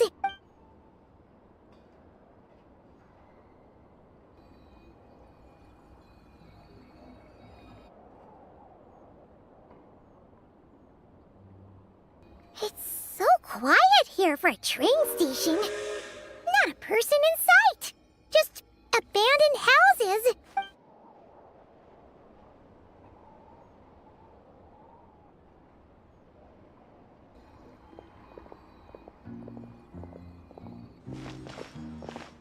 Huh? So much for repair? You've swapped our train out for a whole new model! My plan was to restore the train to its original appearance per my records as quickly as possible. Now that the repairs are complete, the train offers optimized performance and a significantly improved trendiness level. Huh. Didn't know trendiness was a parameter. According to my calculations, parameterization is the most effective way for the Eye of Grey to understand trendiness. Hyperborea, huh? I'm sure I've heard of that in a story somewhere. What an incredible little gadget you are.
A reward on the road.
I'll keep this close.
Oh, you're here.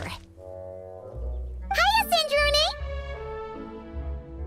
Huh? Didn't your letter say we were having a tea party? How come there's nothing here? Don't tell Paimon this is a snack-free get-together. I bet you'd love that, Paimon. You really think I'd forget the food? Whoa! Did that table just appear out of thin air? Impressive, right? This is my newly developed portable tea table. It's easy to carry and store, and even equipped with a hover device, just like Faggio. What's even more impressive is... never mind. I don't want to show off and make this sound like a sales pitch. You can check it out for yourselves. Here, I've prepared some tea and snacks. These are so delicious! You really are a great cook. Naturally. But what inspired you to make something like this? I wanted to be able to enjoy pleasant tea parties with friends wherever they are, of course. I've said this before. Holding on to what you already have isn't the only way to preserve what's precious. Lately, I found myself wanting to go on walks and visit my friends more often.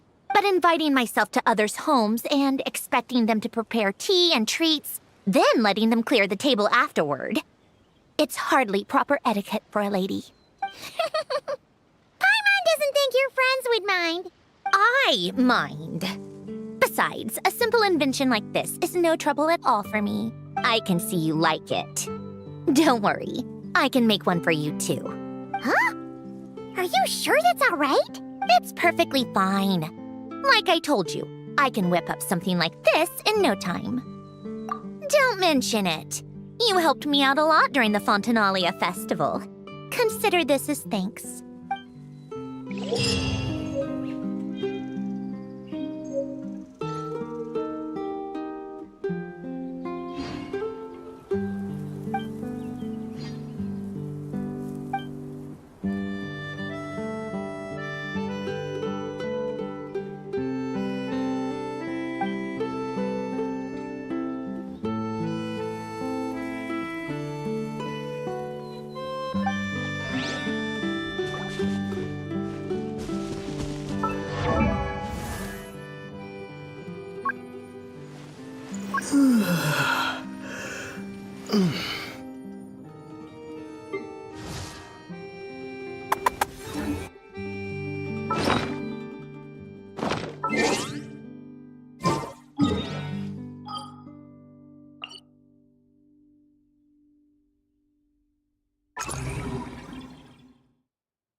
You might want to avoid looking down if you're afraid of heights. No, it's not that. Paimon's just praying that we don't have yet another accident.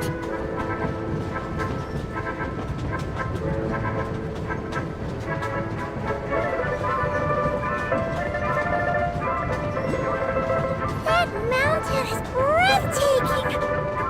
Reminds Paimon of Dragonspine. They say this mountain's the domain of a Snegovic lord. A lot of the Snegovic retreated there to live in seclusion, so it's a pretty mysterious place. You hear all kinds of stories. Even the residents of the nearby town of Svietlolidovka steer clear of the summit, and they make a living off of harvesting prime ice.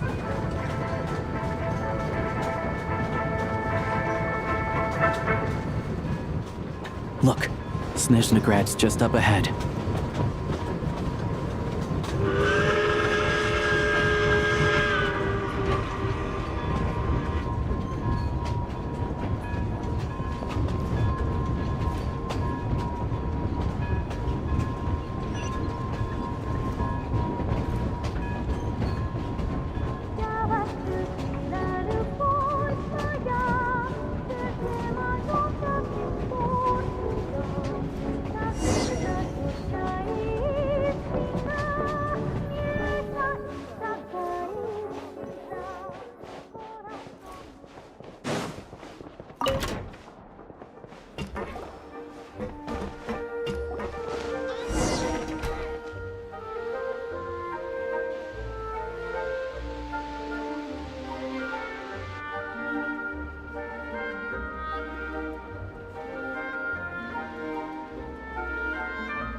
Here we are. Welcome to Snezhnagrad train station, the biggest transport hub in the nation. Wow!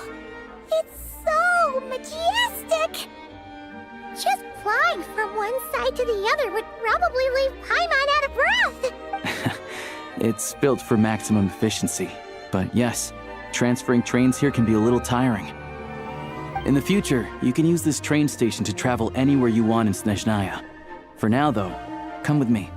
Let's get Paimon checked out. This way. There's a lift car that goes straight to Sapoliarny.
And those ones are about the same height as Paimon.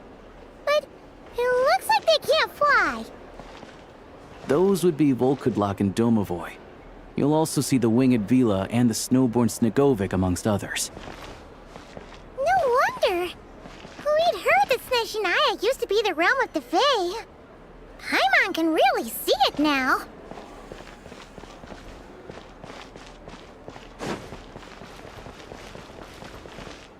You see, I'm a tolerant. Surely not. Have to come up with a foolproof plan. Quite right.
with security checks.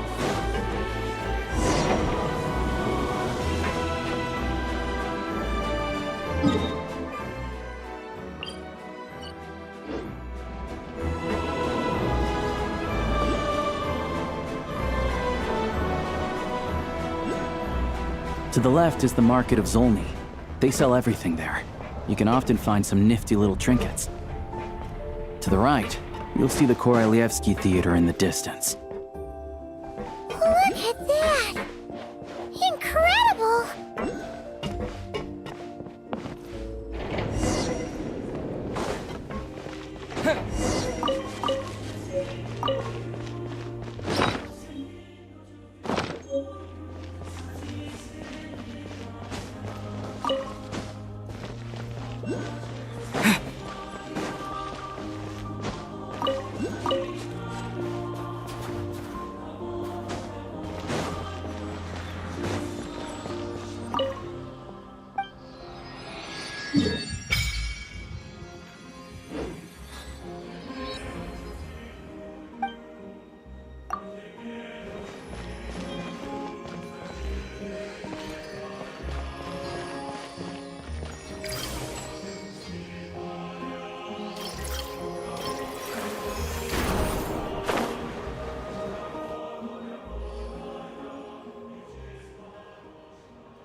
Wow!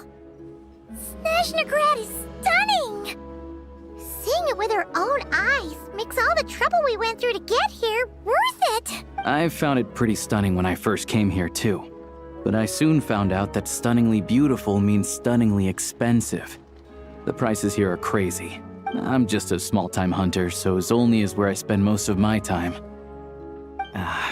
This way will take us to Podvorier restaurant. They offer food and lodging there, so you can get settled in while I fetch the doctor. Is that gonna be stunningly expensive too? Yeah, I mean, there are places to stay in Zolny, but I highly doubt they'd meet your standards. Most of the stoves are out of crystal, the windows are drafty, and at night, four-legged roommates come out to play, sharpening their claws on the roof beams and floorboards. Yep, no way! Not a chance Paimon's staying anywhere like that! Maybe we can split the cost of the room between us? Paimon still has some savings left. Fine then, it's your treat. Paimon will save her money for buying a nice little cake. Don't worry, you'll get some too. I'm glad to see you've perked up. If you find yourselves in the mood for some sightseeing later, there's a few places around here worth seeing. This way leads to Zapolyarny Palace, which serves as the Tsaritsa's audience chamber and also her personal quarters. The adjacent block is kind of a city in its own right. That's Glupov, the headquarters of the Fatui.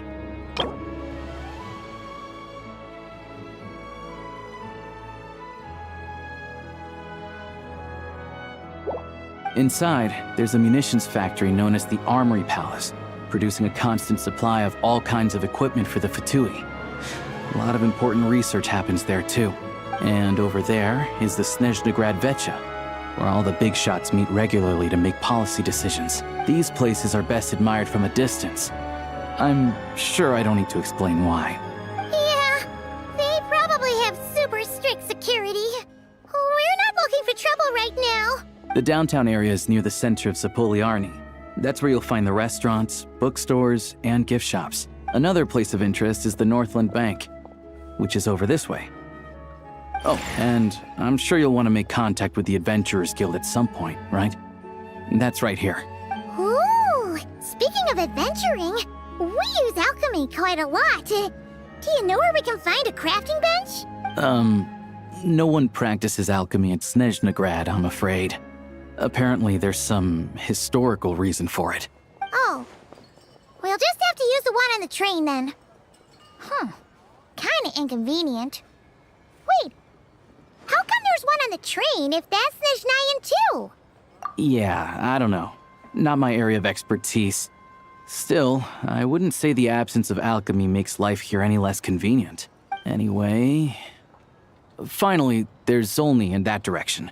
It's mostly residential buildings and factories, but there's a few shops too. Worth a look around if you're interested. That's about it.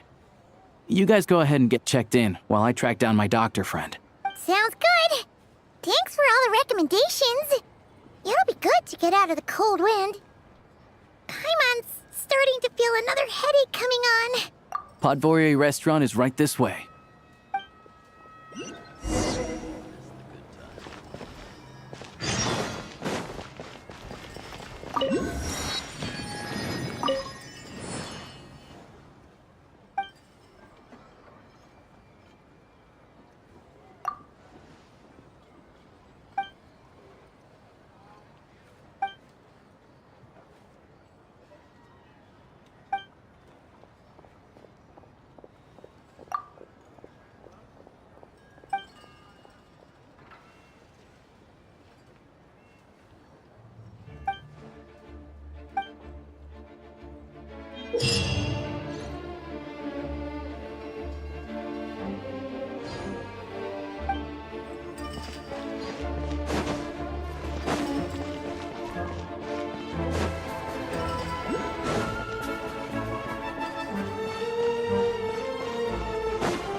I'll keep this close.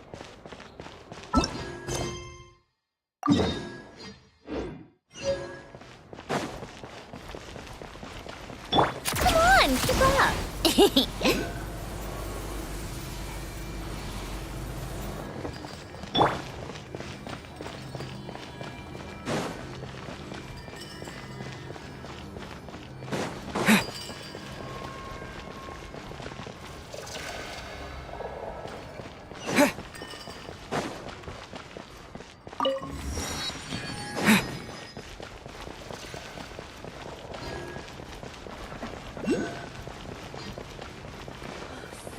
Cold. Why don't we go for a fire water to warm up?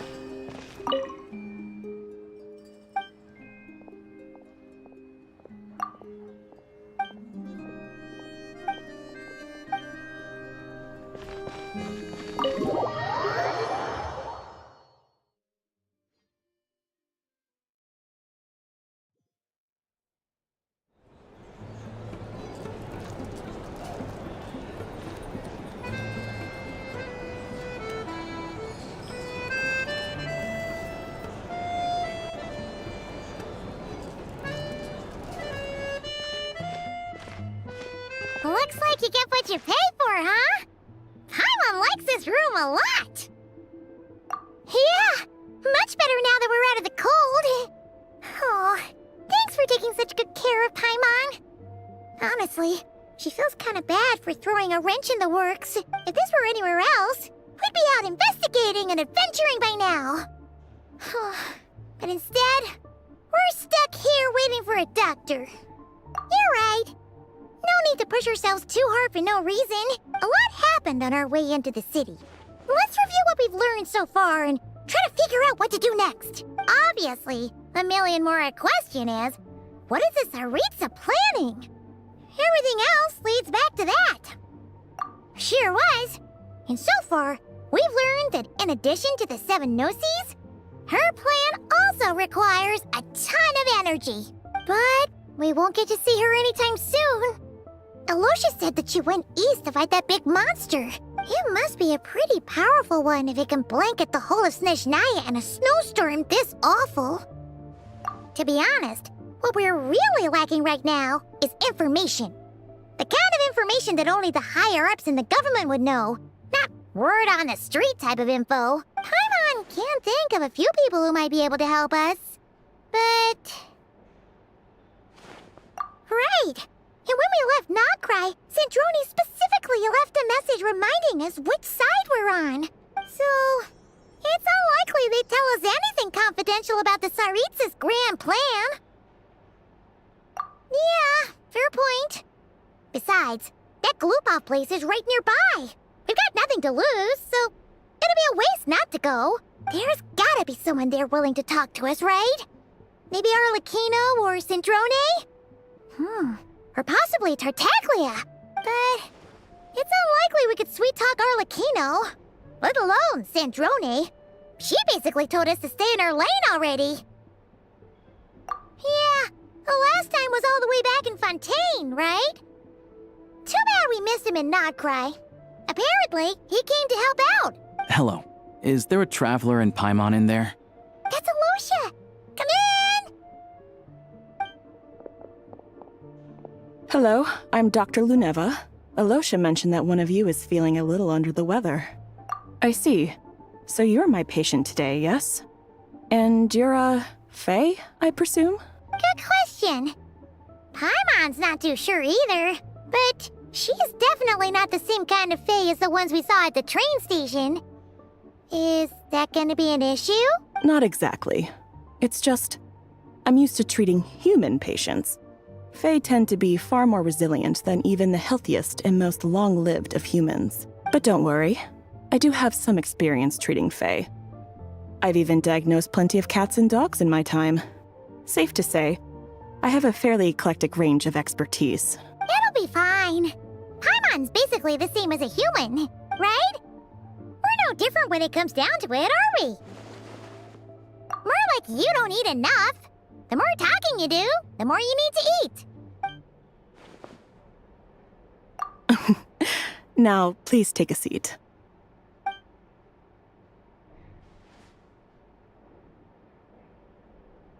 Okay, vital signs are good. Test results are all within normal ranges. I don't think it's anything serious. More than likely, you've just caught a cold. I can give you some medicine to tide you over, but as long as you rest properly for the next couple of days, you should feel better. Make sure to keep an eye on your temperature, though. If you find yourself with a persistent low-grade fever, or if your symptoms don't improve, just contact me again. Sounds like there's no cause for alarm. Thank you, Doctor. You're very welcome. Just doing my job. I'll leave you in peace now. Time to visit my next patients. Take care. You heard the doctor. Best you rest up here for a couple days. No sightseeing for the time being. All right, then. Guess we've got no choice. Let's just treat it as a short vacation. I have to get back to it. If you need anything else from the doctor or me, go to the Hunter Trade Station in Zolny. The boss there knows how to reach me. Hey, no big deal. You saved my life in the Shadow Realm. This is the least I could do. See you around.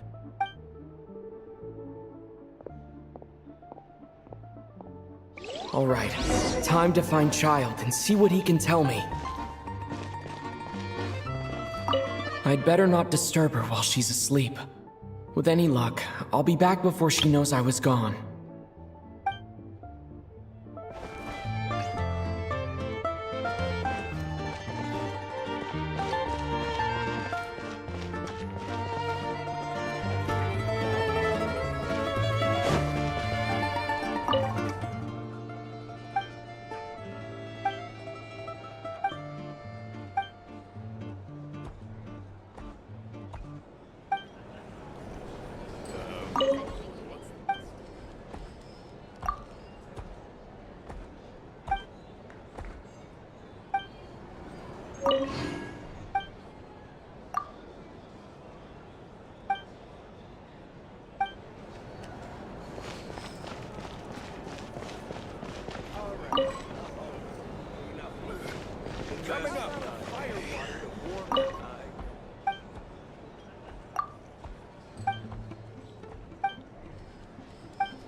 Amber, reporting.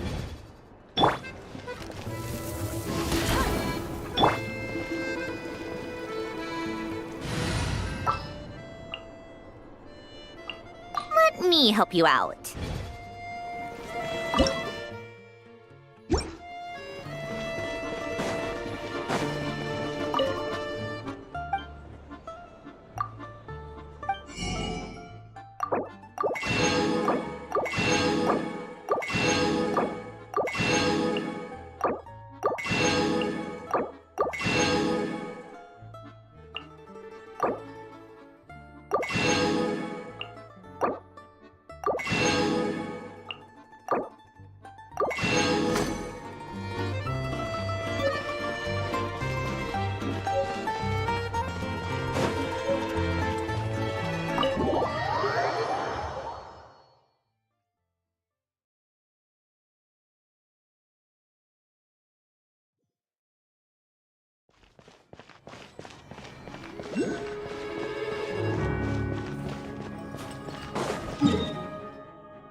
Hold on. Please display your invitation letter or permit. Glupov does not accept meeting requests without a prior appointment. You'll have to apply per the advertised booking process and wait until your invitation letter is issued. Might I ask who you're hoping to visit? Another one who thinks the rules don't apply to them. I don't understand why people think they can just talk their way in here. You don't just show up and land a meeting with the Harbinger. But I have to go through the motions for protocol's sake. Honestly, it's such a waste of time asking when I already know what the answer's gonna be. Wait a moment. I'll pass on your message. If Child is unavailable, you'll have to go through the proper procedure.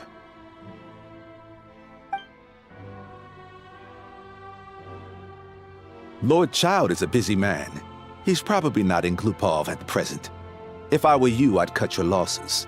No point waiting any longer. Even if you two are old friends as you claim, please understand that the Fatui Harbingers are often busy with their official duties. They tend not to stay in Glupov for extended periods. Next time, stick to the rules. You'll make life easier for both of us, Greetings, Lady Marionette. I'll take care of our guest here. It's his first time in Snezhnaya, so it's no surprise that he doesn't know the rules yet. I trust no choice words have been exchanged. No misunderstandings I should be aware of. No, Lady Marionette. No incidents to report. Whew, that was a close call. Good thing I played it cool. Is that right? Good to know. Wait, where's Paimon?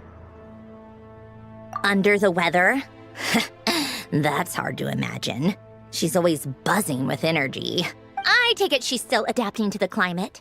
Happens to a lot of people. It's even colder here than in Nodcry. Has she seen a doctor? I can get you one if you need. All right then.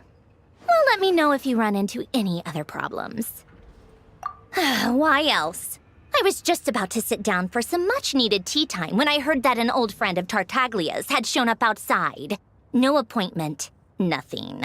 And, as obnoxious as it may be to show up uninvited at Glupov, I couldn't help but take pity on the poor soul who was waiting outside in vain. So I had no choice but to abandon my freshly brewed piping hot tea and come to see this mystery guest for myself.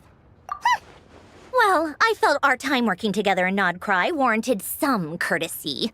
I couldn't exactly let you freeze to death out here in the wind. Unfortunately, I can't invite you inside either. The rules of Glupov wouldn't allow it, and as a harbinger, I have to lead by example. On the plus side, Snezhnograd actually has some class, unlike Nosha Town. Torchlight Books has a very nice selection of teas and cakes, so we can catch up there.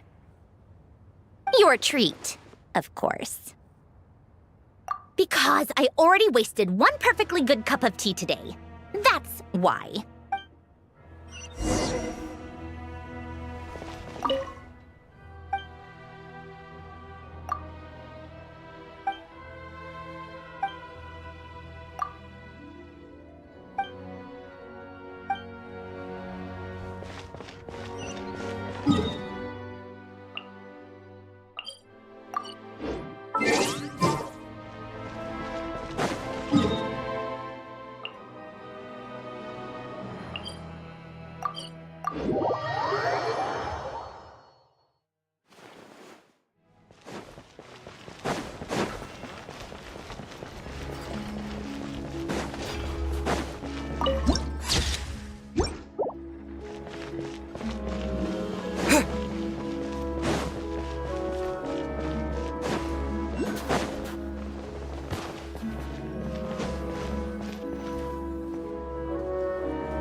I've ordered for the both of us. No objections, I assume. I'm sure you trust my taste. Okay, let's get down to business. I'm guessing you don't actually have any urgent business with Tartaglia, per se. You just want information, right? Wanna take a guess? Of course you'd say that. You shouldn't underestimate Counselor Tartaglia, you know. That's right. I'm sure you've heard of the Snezhnograd Vecha by now. Well, he's busy preparing some paperwork for their next meeting. They'll be discussing yet another extension to Project Stuzha. It's basically all anyone cares about in Vetcha these days. Yeah, he's more of the shoot first, ask questions later sort, isn't he? It all started with a very detailed letter that Capitano left for the jester, Piero, before leaving for Natlan. In that letter, he detailed the future arrangements for his subordinates. All of his key people were reassigned to Tartaglia.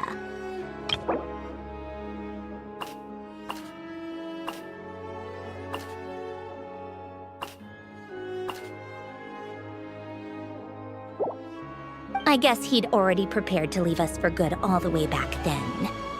But Piero didn't reveal the contents of the letter until the events in Natlan had concluded. That was his reaction, too. Why me? With a bewildered look on his face. He'd always assumed Capitano looked down on him. He was a man who kept his thoughts to himself and barely spoke to him the whole time they'd known each other. But he occasionally brought Tartaglia along to my tea parties back in the day. So to the rest of us, it was clear that Capitano had quite a lot of respect for his young comrade.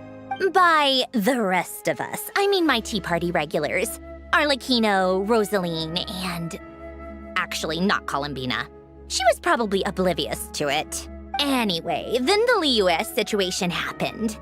Normally, it took a lot to get under Capitano's skin, but that time he was furious. It's not really my place to talk about it, though. You can ask Tartaglia about it sometime. Basically, Tartaglia probably had the wrong idea about Capitano all along. Right up until Piero revealed the letter he'd left behind. Capitano believed that despite Tartaglia's immaturity, he showed great potential. Plus, he possessed a kind of purity rarely seen among members of the Fatui. Yeah, it's one of the few things that I'd agree those two have in common. But there's one other reason why Capitano chose Tartaglia to assume command of his troops. He knew that after he was gone, several of the others would swoop in on his army like vultures, with the ones who stood to benefit the most being the rooster Pulcinella and regrader Pantalone.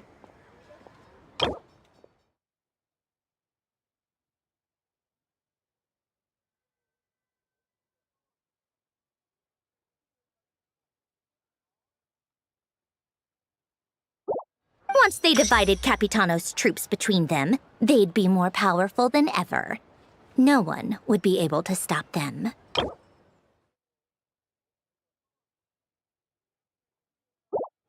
So, you can see why Capitano chose to hand that letter to Piero, right? Exactly. Piero also needed to back a harbinger as soon as possible. And all things considered, Tartaglia was the best choice. Even though Tartaglia has had the support of Northland Bank for a long time, he and Pantalone are ultimately not cut from the same cloth. I'd say Capitano made a good judgment call. Anyone else caught in this situation would probably feel like they'd been hung out to dry. His best course of action will be to distance himself from any shady business, while still maintaining friendly relations with Pantalone, but seeking Pulcinella's support at the same time. What's the point in having a tea party if you don't spill a little tea? Besides, none of this is confidential anyway. Ask any journalist out there. They'll give you all the lurid details. You'll see it firsthand if you ever sit in on a session of the Snezhnaya Vetcha. All the factional strife, whether open or unspoken, it plays out for all to see in that one little room. Having a voice in a Vetcha is the only way to steer policies in your favor. So, every person in that room represents a particular interest group. Pantalone, for instance, represents the financial sector, and Tartaglia represents the Fatui soldiers.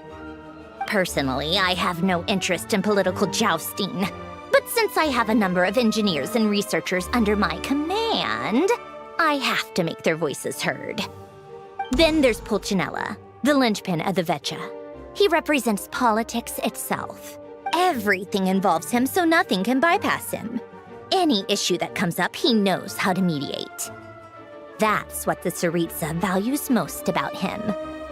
I'm starting to see why everyone is so frustrated with the way things are. but also powerless to change it. A complex web of interests connects all parties involved, and the Tsaritsa sitting at the top adds another layer of complexity. It must be nearly impossible to come up with a perfect solution.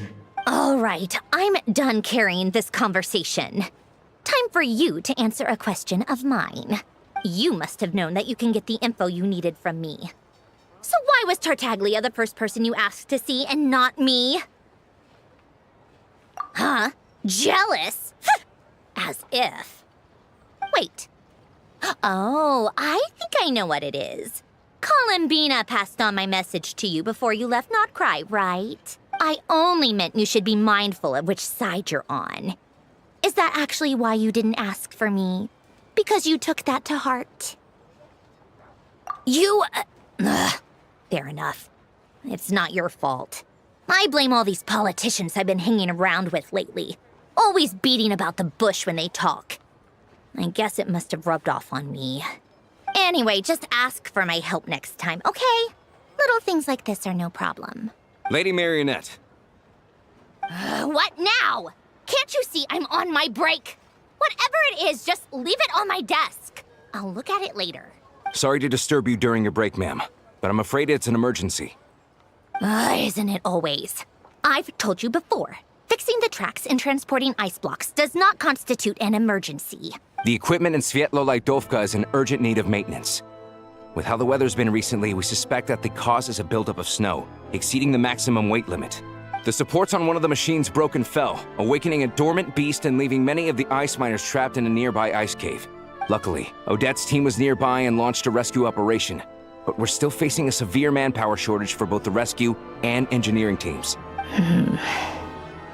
I guess that's it then. Our tea party will have to end here. I'm the only engineer you'll need. Do you actually want to come with, or are you just saying that? Nice of you to return the favor. I'll have a couple of people look after Paimon. They can let her know that you had to step out for a while. Given how urgent this is, I'm sure she'll understand. And honestly, I'd rather have your help than anyone else's. Between your skills and experience, you'd be reliable help. Then let's go. You, take 2 people to Pavoyer restaurant. Find his room and watch it like a hawk until we get back. If anything happens to Paimon, you'll be answering to me. Yes, Lady Marionette.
Ad Astra Abyssosque. Welcome to the Adventurers Guild headquarters.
They weren't exaggerating. This is really dangerous.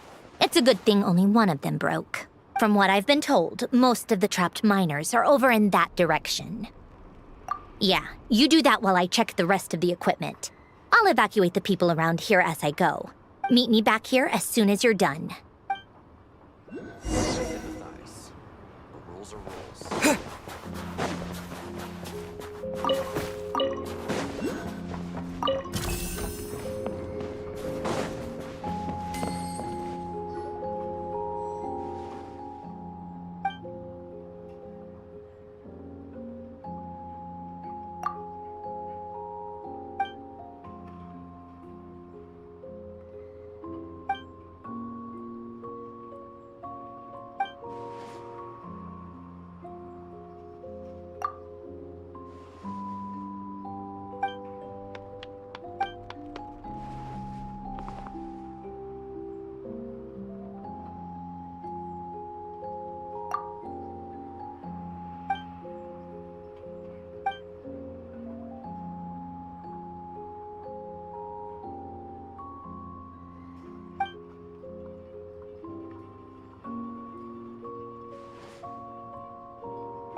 I have to be getting close.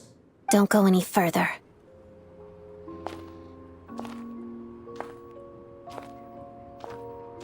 It's too dangerous here. There's a highly aggressive monster on the prowl. You need to leave, now. Ah, I see. You're the backup from Snezhnaya. Well, I'm Odette. Good to meet you. Ah, so this is Odette. She was the first member of the Fatui on the scene.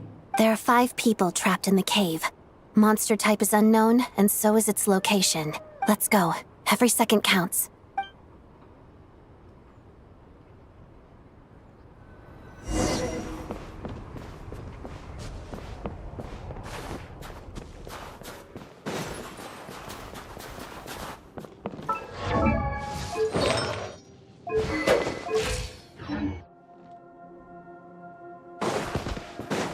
Careful.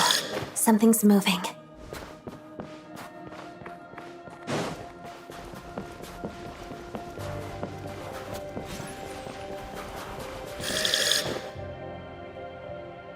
This must be the monster's shadow. Looks like a tough opponent. Yeah!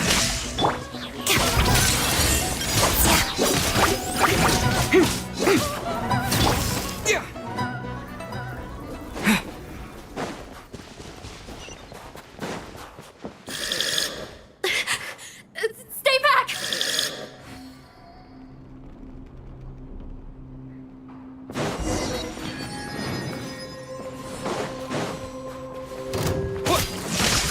Let's begin. Crystalline Adagio.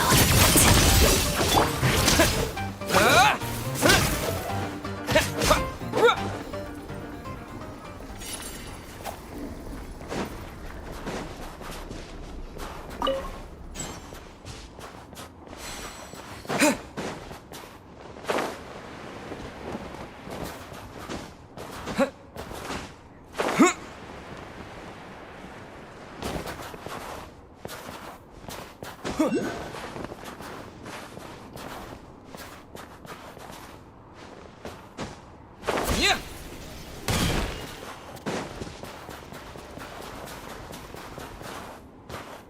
I see them. They're right behind the monster. The monster seems very agitated. It could attack at any moment. Let's make the first move. Lightning flash! Together. Walks of the snowflakes. Thunderclap!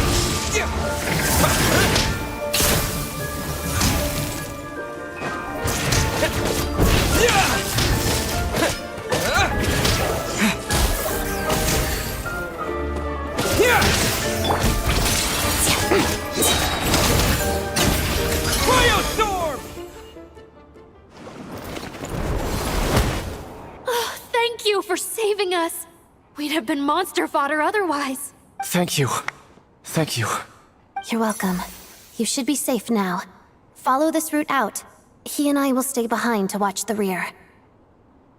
Thank you. Come on, let's go. This way.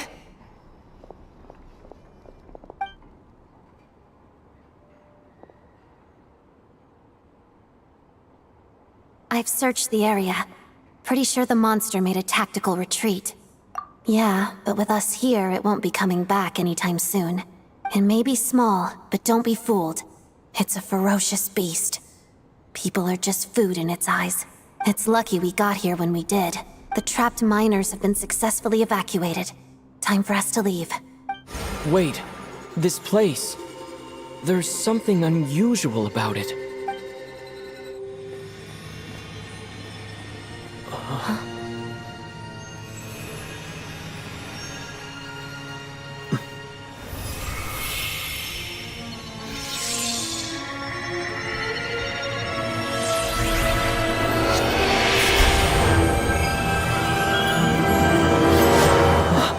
What is that? I don't know. It's back? Guess it has family.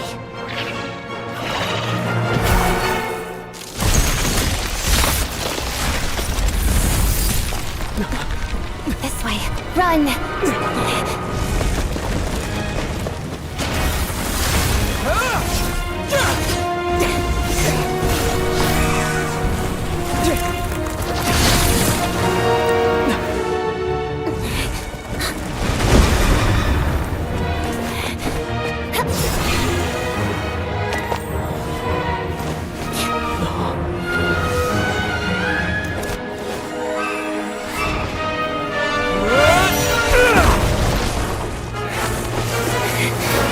Thanks.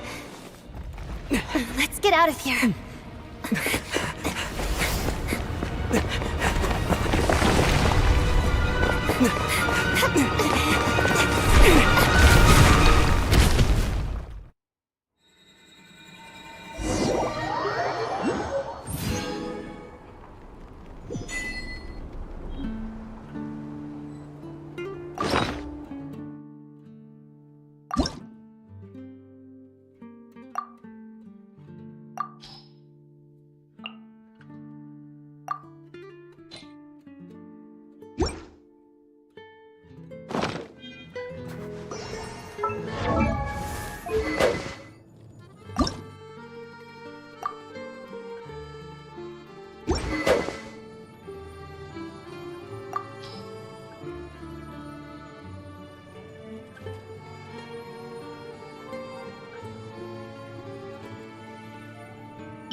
Everyone's accounted for. We managed to rescue them all. We also placed a sign at the entrance to the cave, warning people to stay away. You really held your own today. I still don't know your name. Don't think I've seen you before. I'll remember the name. All right then. See you around. Hello, Lady Marionette. I hear the rescue operation was a great success. I knew I could count on you. What brings you here, Odette? Here for a performance? No, a Fatui mission. I happened to be nearby and heard the crash. She hasn't introduced herself then. Odette is the prima ballerina of Snezhnaya. She's quite the celebrity. You ever hear people mention the two crowning jewels of the Korolievsky troupe? They're talking about Odette and the prima donna, Vodianitsa. On top of that, Odette's also a rising Fatui star. It's looking likely she'll inherit the title of the Fair Lady.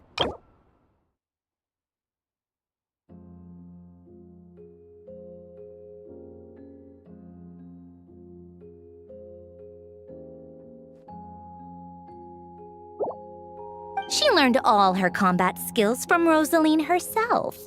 Used to be one of her most valued subordinates, too. You flatter me, Lady Marionette. If she's Rosaline's protege, that makes me... Never mind. There's no need to bring it up. No point making things awkward. How's progress on your end, Lady Marionette? Equally successful. I finished reinforcing all the equipment. Took me a little longer without Polonia's help. But the outcome is the same, of course.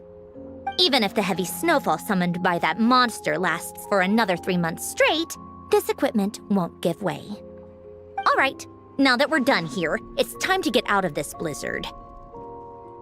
Sure, but Snezhnaya will send someone to investigate and draw up a relief plan. And I guess I'll have to write the incident report myself this time, since it involves a mechanical malfunction. First, Pantalone needs to approve the budget, then Pulcinella has to sign off on the plan. Once they've argued it out and reached a compromise, we can move forward. That's the rough process anyway. Could take anywhere from a couple of weeks to a couple of months, depending on how smoothly it goes. Yup, nothing we can do about it. There's a whole stack of incident reports like this back at the office. The snow has eased a little for now, but there's no telling when that will change with that monster still at large. Fuel for heating is in short supply, and relief is weeks away. There's no immediate threat to life, but still, it just feels like there should be a better way. Hey, quit daydreaming. Let's get back to Snezhnaya. When did you get a new sword? I found it in a cave. It handles pretty nicely. You have a strange affinity for second-hand swords.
take a break?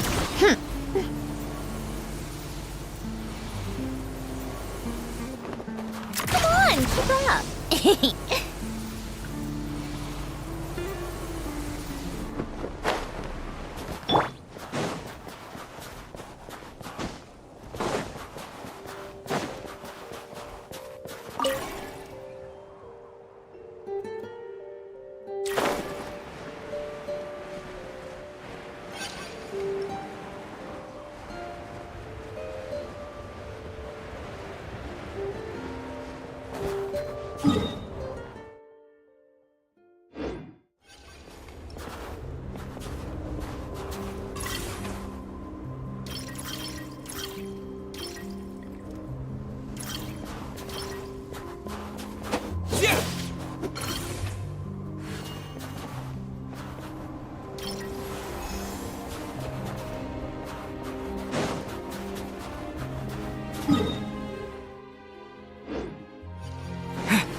How tiresome.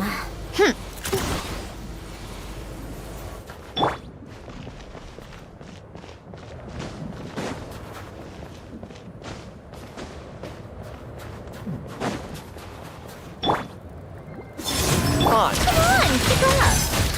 Let's do this! Fly true! Fly true! Take a break.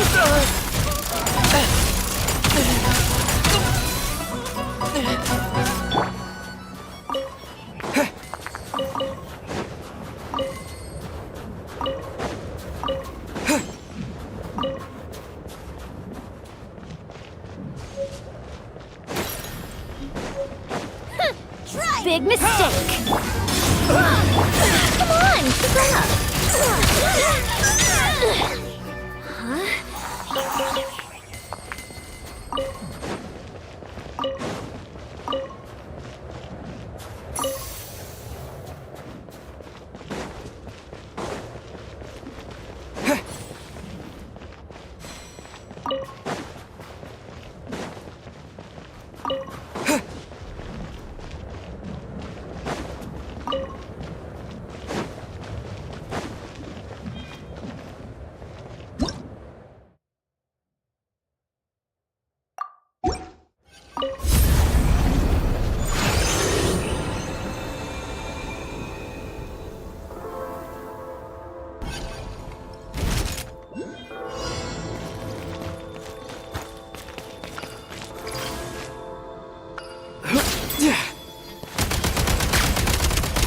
Time to catch my breath.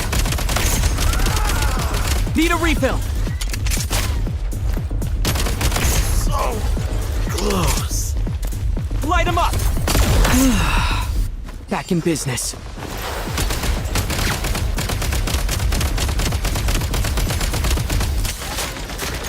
Demolition time! Nice.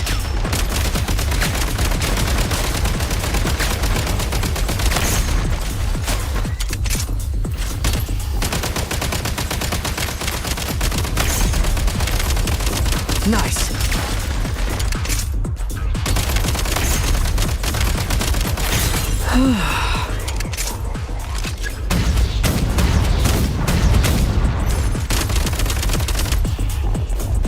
Frag out!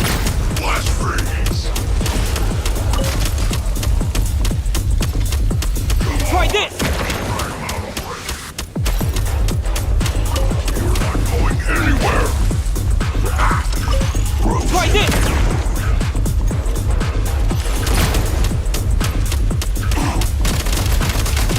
Need a refill!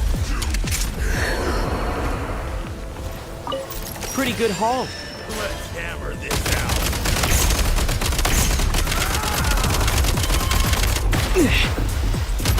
Need a refill!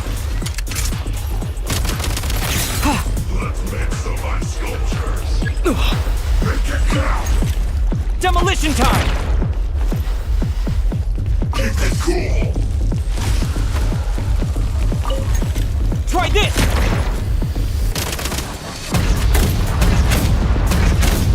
We're not going anywhere!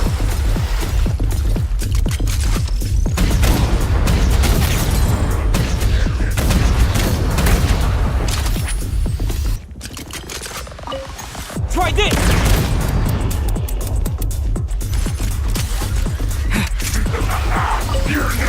Back in business.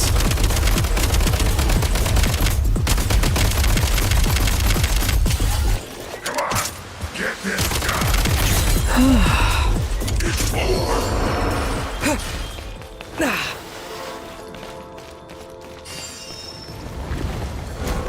Pretty good haul.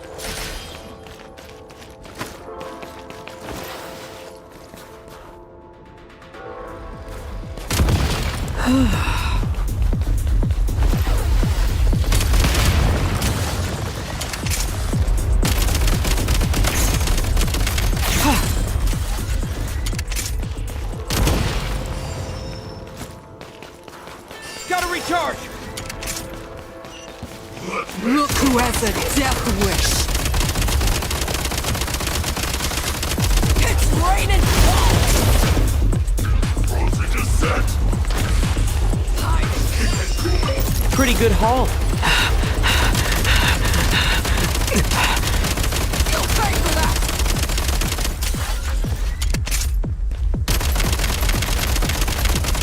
Gotta recharge! Try this! Anywhere! Frozen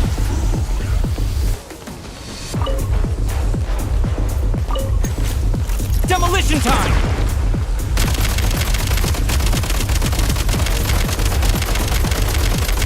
Need a refill! Frozen descent!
How tiresome.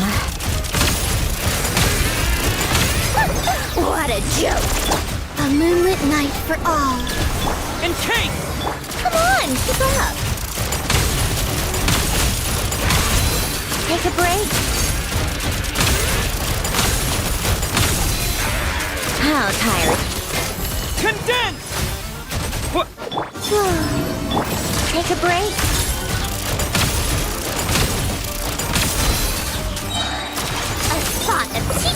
entertained!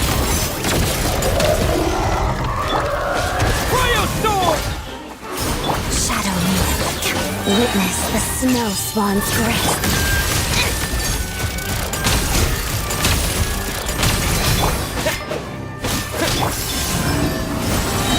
A new moon rises. Come on, keep up. And Kate! How tiresome. What a joke. Take a break. Fighting frog! Wayne.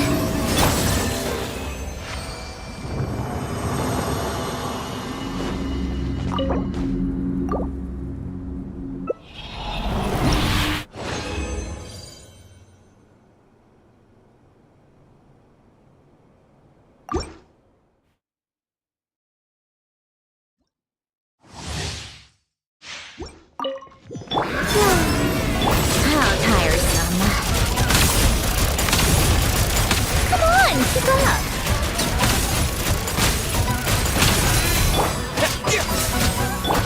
A moonlit night for all. Take a break. Come on, keep up. Let's test my hypothesis. Wayne, take a break.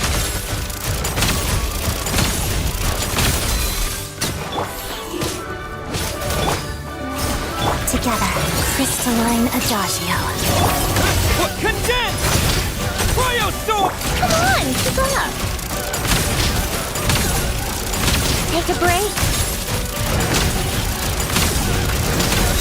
A spot of tea-time entertainment. Surge. Green moons converge. Come on, keep up.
How tiresome.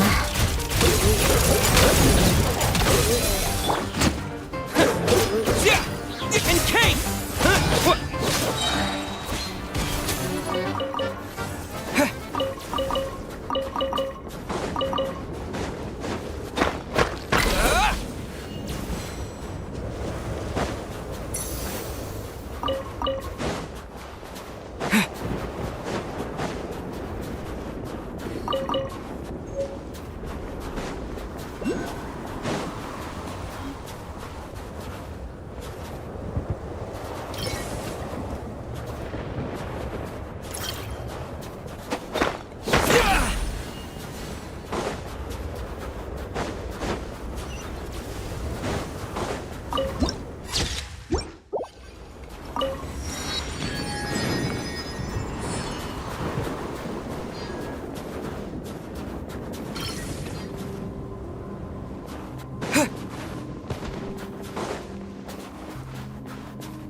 Begin.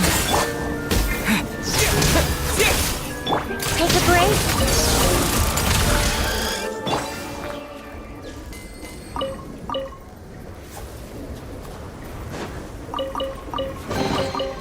Is this an answer from this world?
Is this an answer from this world?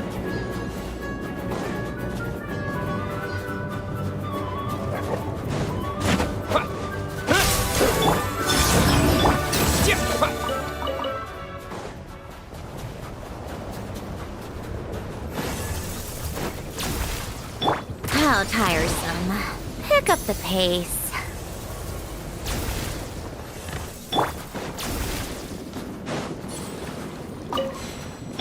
Take a break.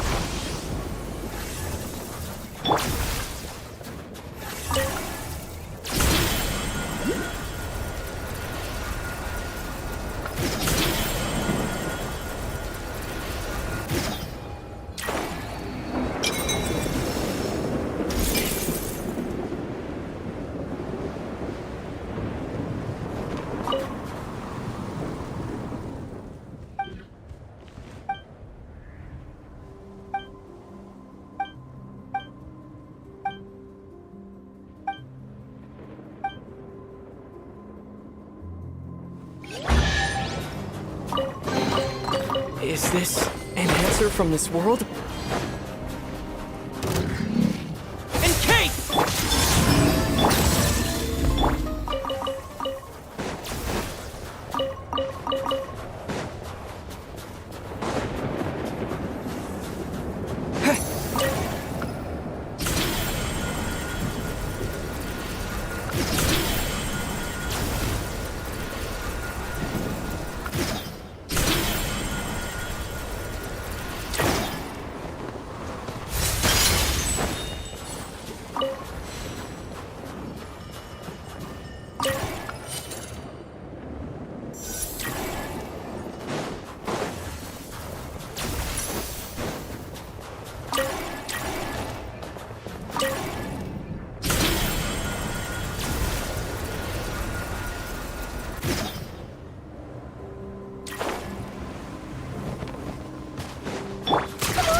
Keep up.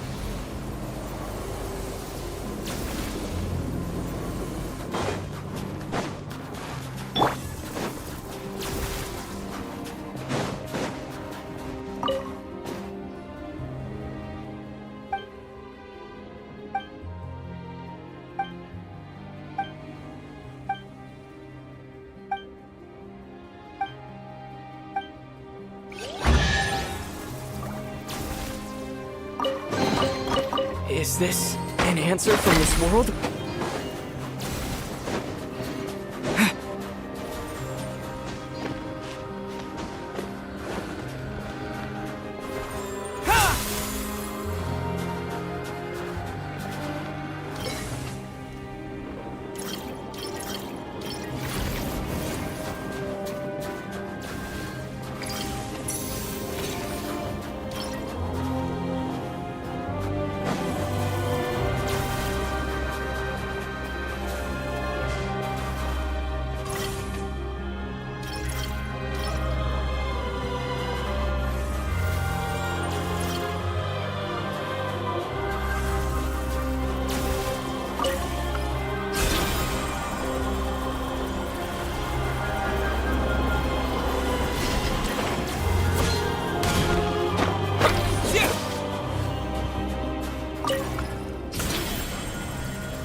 Take a break?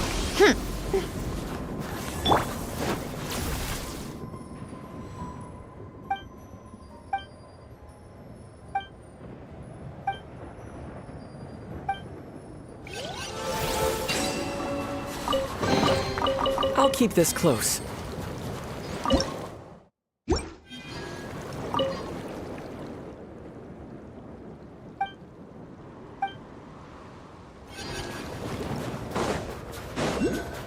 How tiresome. Pick up the pace.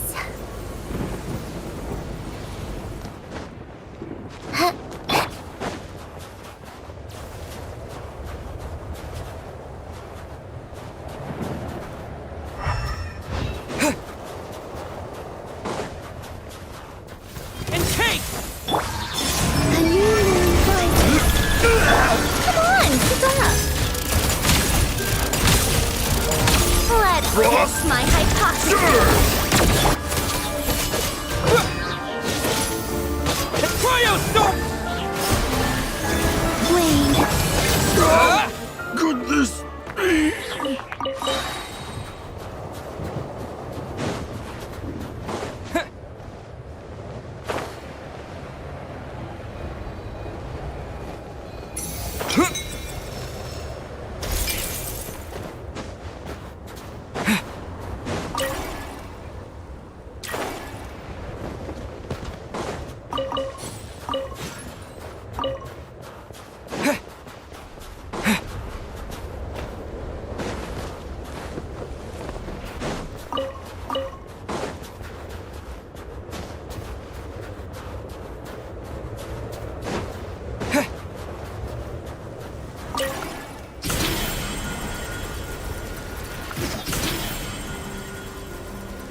I'll keep this close.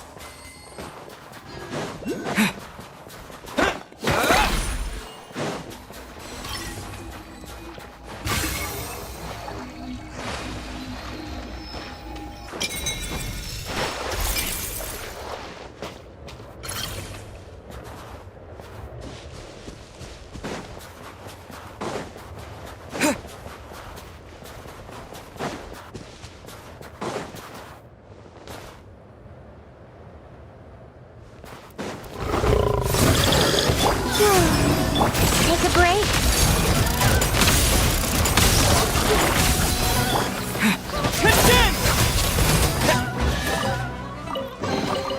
I'll keep this close.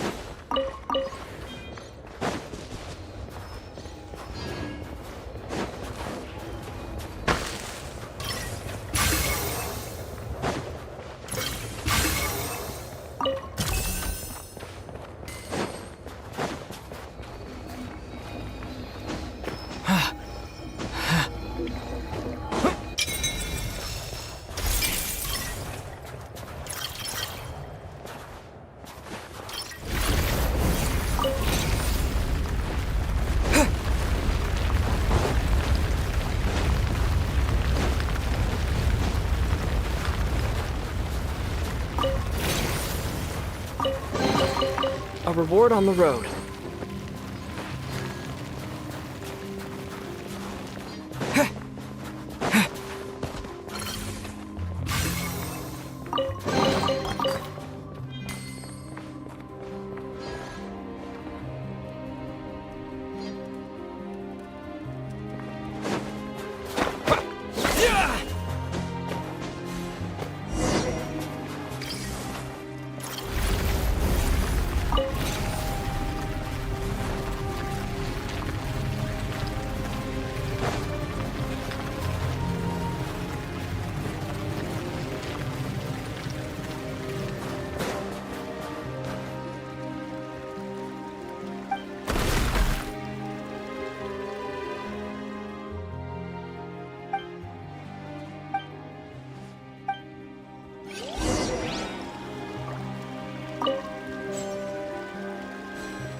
certainly went out of your way for this, didn't you? It's all yours.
I'll keep this close.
Pick up the pace.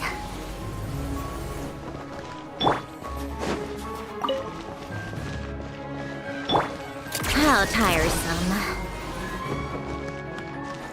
Take a break.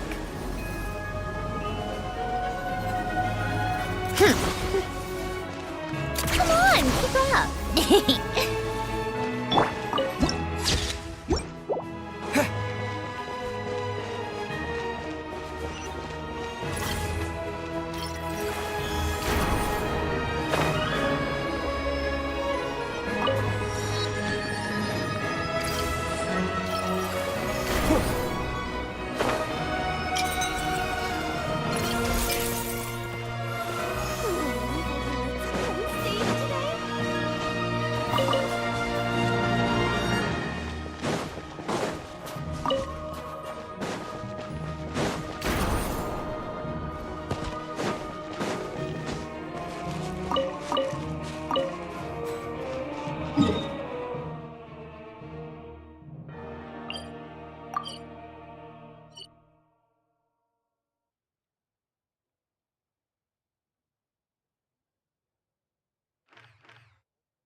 Well, if it isn't Counselor Tartaglia, Mr. Big Shot himself. Go easy on me, all right? I'm still recovering from the interrogation the real Big Shots put me through. Hey, comrade, it's been too long. I heard you came looking for me earlier.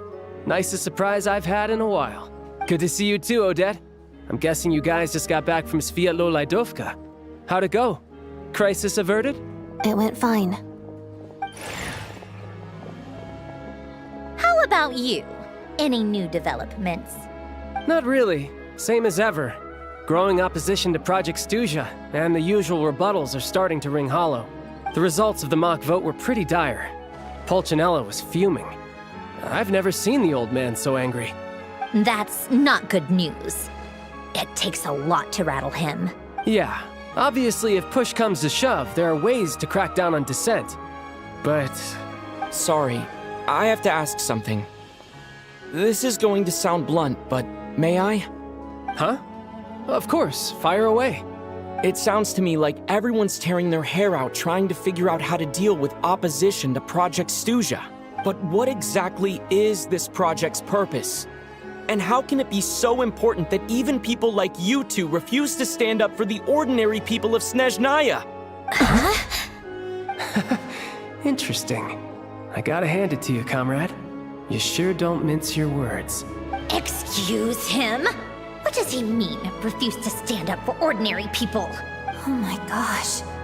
How does he dare speak to the Harbingers like that? Are you interrogating us now? It's okay, Sandrone. Let me explain. I think I understand where he's coming from. If I could, I'd take your side right now. In fact, my position's very similar to yours. I've only held back on casting a dissenting vote in the Vecha because the Tsaritsa would never let me get away with it. Still, I have a responsibility to the Fatui armed forces, so I do what I can to make their voices heard. Most of them are just regular folks from small towns far from the capital. I'm sure you've seen how much those kinds of places are struggling right now. Oh, and for what it's worth, I'm from Arepasak myself. Things aren't going so swell there either. The Tsaritsa wants to create a better, safer future for the people of Snezhnaya, but she's thinking long-term. I don't doubt that from where you're standing, Project Stuzha seems to be creating all sorts of issues for everyone. But considering the Tsaritsa's vision for the future, these are sacrifices worth making. Sounds cold, I know. But I promise it's not as black and white as it seems. Maybe Sandrone and I can't oppose Project Stuzha outright, but we're constantly raising our concerns in Vecha meetings. And even though we can't put an end to it, there are plenty of other ways to make a difference. We're trying everything we can think of, and so is Pulcinella. I respect Her Majesty, the Tsaritsa, and trust her decisions. But at the end of the day, I'm still just a normal guy who cares deeply about my homeland. And my family, who all live here. There's no way I would ever abandon them. As contentious as things can get within the Vetcha, there's no selfishness or malice behind it. Everyone wants to get through this period as smoothly as possible. The issue is that there's no way of pleasing everyone under the present circumstances. Most of the time, we're trying to decide on the lesser of two evils, which obviously isn't a great look. But that is not the same thing as being blindly loyal to the Tsaritsa. No one's got their head in the sand here. We're all well aware of the way things are. We're just doing our best to make it work. In fairness to Snezhnaya, she rushed to Svietlo Lydovka's aid the moment she heard that people were in danger. And even Tartaglia, who used to only care about the thrill of the fight, is clearly doing his best to rise to the demands of his new role as counselor. Hey, come on. There's only so much we can say, so don't press us too hard. Look, I know how untenable the Tsaritsa's position looks if you don't understand her motives. Maybe you've heard already, but she's currently leading her army on a campaign to the east to defeat the monster that's been causing these brutal blizzards. Striking that monster down will be a significant step in dealing with the present energy crisis. As laser-focused as she is on realizing her lifelong ambitions, she's still putting time and energy into taking down this powerful monster. To me, that says a lot. If she thought Snezhnaya and its people didn't matter in the grand scheme of things, why would she waste her time on something like this? Thanks. I meant every word I said, though. I wasn't just trying to placate you. I've already done more than enough diplomacy for one day.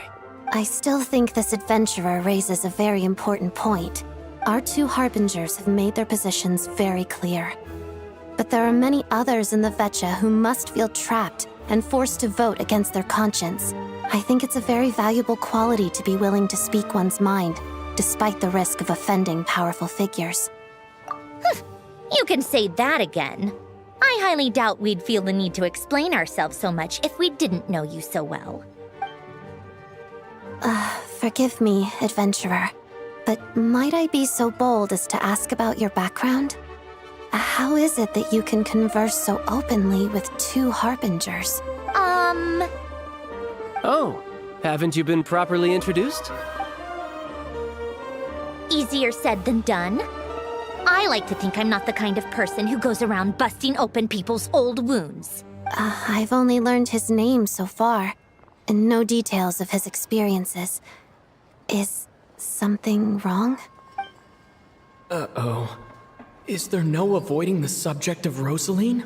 No, it's just... All right, I guess there's no getting around it. This is the world-renowned traveler, who helped resolve the storm terror threat in Mondstadt, cleaned up after the mess I made in Liyue, and then went to Inazuma, where there was a duel before the throne, in which the traveler defeated Rosaline. Oh. I'm sorry. I didn't think you two would be seeing much of each other, so I figured it wasn't worth bringing up. It's fine. It was a long time ago. It's fine. Sorry. I just remembered that we have a rehearsal coming up. Please excuse me. I should get going.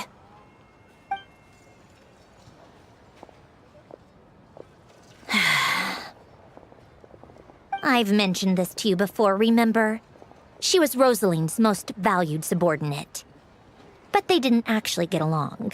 Not that Rosaline was really the type of person to make friends, but death has a way of resolving a lot of conflicts. Don't let it weigh on you. Like she said, it was a long time ago. It's in the past now.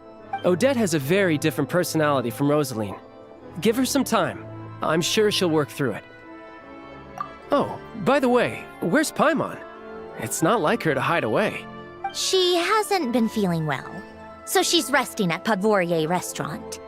I got a couple of my people to look after her while we were gone. Oh, right. Sorry to hear that. Poor thing. Reminds me of when Tonya was little. She really felt the cold back then. Used to get ill all the time. I felt so bad for her seeing her lying in bed, coughing. She was so mature for her age, though. Whenever someone came to visit her, she'd greet them with a smile and would never complain. I'm sure Paimon's a good kid, too. You're a little short on manpower, right? Let me have a couple of my people take over for yours. I'll send my most capable and reliable. They'll make sure Paimon can recover in peace. Well, that would be great. Your people are more qualified. Hey, don't mention it. I'm sure you have things to do. Hopefully this takes a load off your mind. So no more accusing me of not being on your side, all right? Already? That was quick.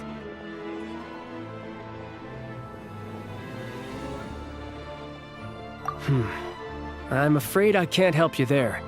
Our director's recent movements are confidential. Even we're not in the loop. If you hadn't told me, I never would have known he'd gone south. I assumed he'd been in Glupov this whole time. Well, I guess I'd better go sort out Paimon's security situation. I have some other work to catch up on at Glupov anyway. Me too. I have an incident report to write up. Let's leave it there for now.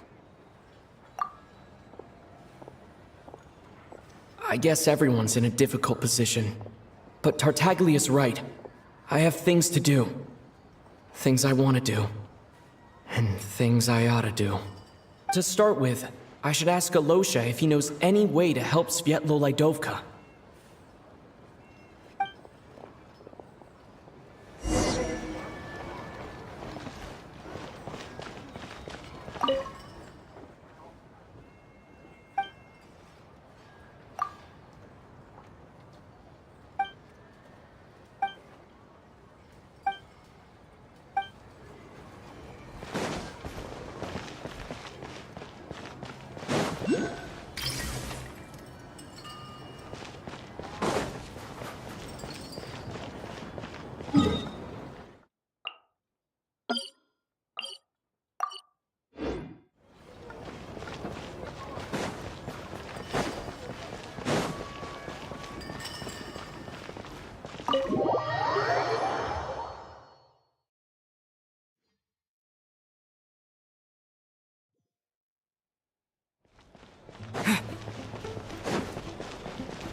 I'd better not disturb her while she's asleep.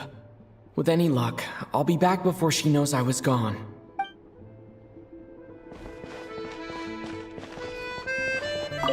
Don't worry, we'll be keeping a close watch.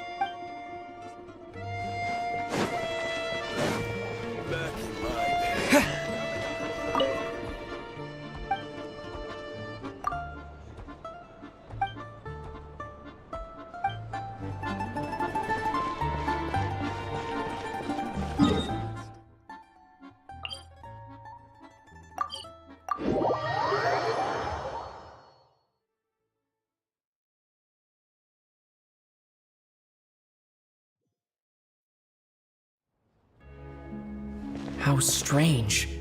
This sword seems to be vibrating of its own accord. It's a very faint vibration, but it's getting stronger as I get closer to the statue of the Seven. Does this sword have some connection to the statue? But all it does is vibrate, even when I touch it. That place I got this sword from was definitely out of the ordinary. Maybe I should try channeling the power of cryo.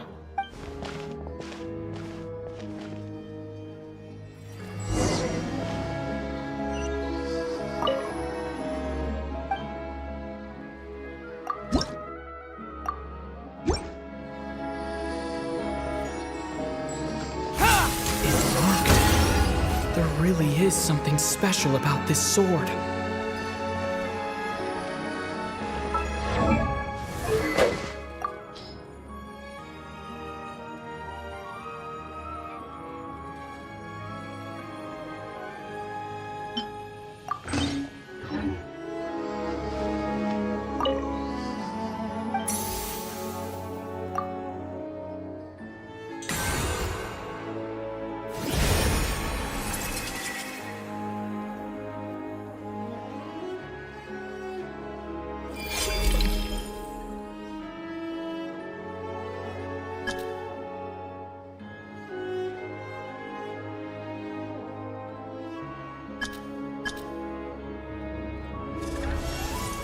I don't really understand what just happened, but I'm pretty sure this sword just got a little more powerful.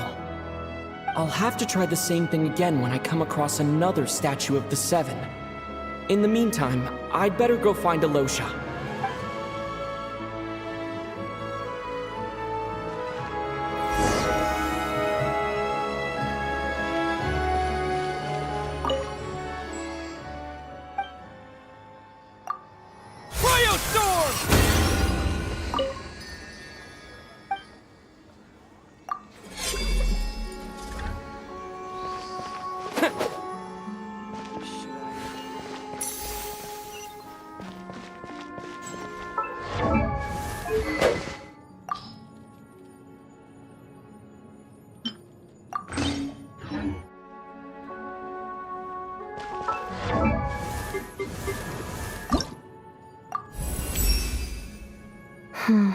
Not quite there yet.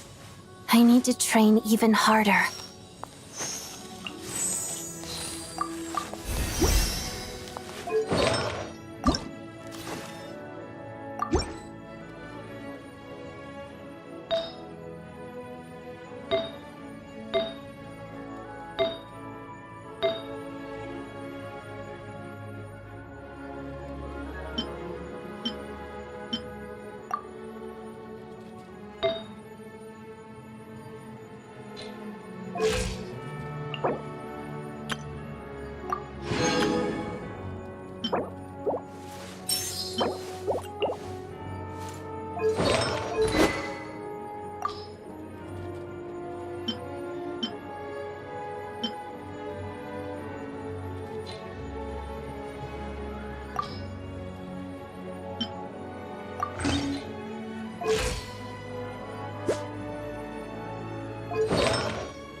Warm-up complete.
Hello there. How can I help? Ah, sure thing. Give me a second. I'll go fetch them for you.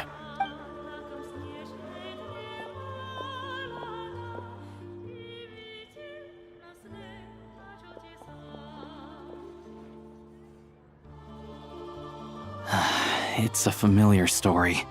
I've had similar experiences. Although Snezhnaya doesn't deliberately delay or withhold relief, those first few days of waiting for help are always the hardest. It's a fundamental contradiction. If emergency relief can't be delivered in time, what's the point in even calling it emergency relief? Not necessarily. I think there's a good chance that Kresnik Kristall from Stratomoros will start flowing into the market. When we resolve Stratomoros' energy issue, it's like we open the floodgates. A huge backlog of Kristall is now available to the townspeople. There's no way they can use it up at once. A lot of them will probably stockpile it and slowly work their way through. Probably a good idea, since energy prices are only going to keep rising. But there will always be people who urgently need Mora. Exactly. At the current prices, selling Kristall is an easy way for an ordinary person to make a fortune. Hey boss, how much do I have left in my account? 1 second, let me check. So, you're planning on buying the Kristall out of your own pocket? Yeah. I don't know if I have enough, so I'll chip in a little extra and buy as much as I can afford. No, it's fine. You're new to Snezhnaya, and you have your own living expenses to worry about. Besides, you're already providing the train. Here's your Mora. See what you can find at the market. But I doubt there'll be much Kristall left. Yeah, well, can't hurt to take a look. Let's see. Huh?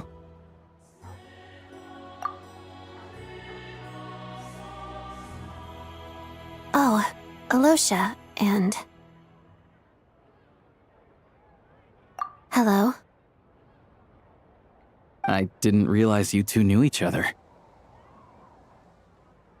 Yeah, I take on some odd jobs in the city to supplement my hunting income. Sometimes I work as a cleaner or prop hand at the theater where Odette is one of the big stars, so I've met her a few times. When the weather's as bad as this, it's better for a hunter to adapt than to keep looking for game. Yes, and we sometimes need extra help.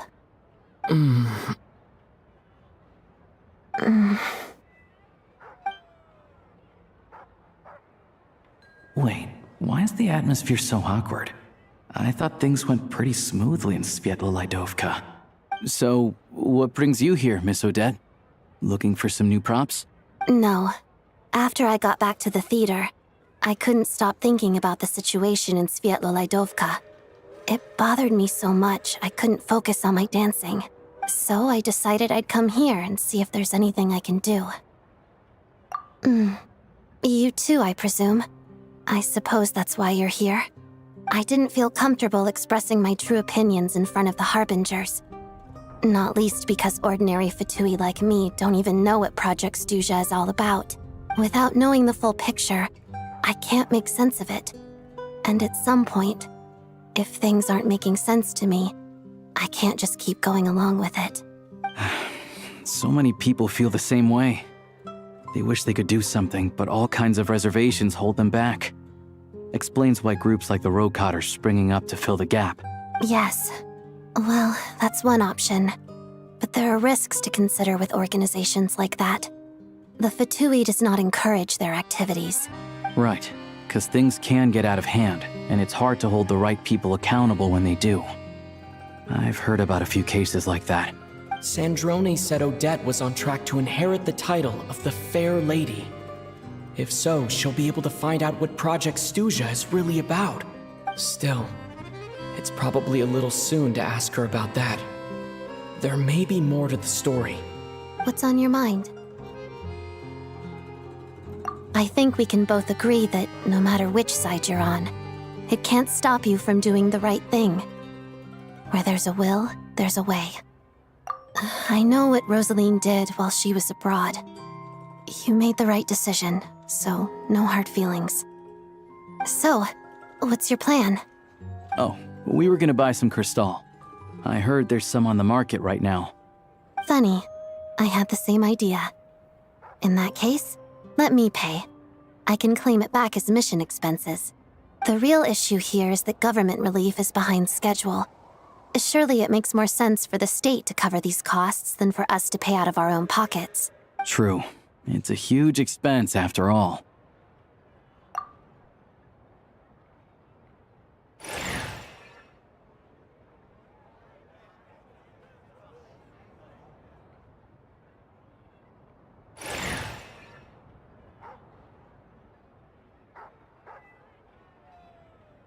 Let me see. I'll take it all, please. And I'll be needing a receipt. Right. Choose mission budget under the expense category, but be sure to specify emergency rescue operation in the description. Otherwise, the normal reimbursement limit will apply. Let's book this train. Regulations say that if we need to transport Kresnik Crystal during Project Stuzha, extra carriages can be added 1 hour before departure.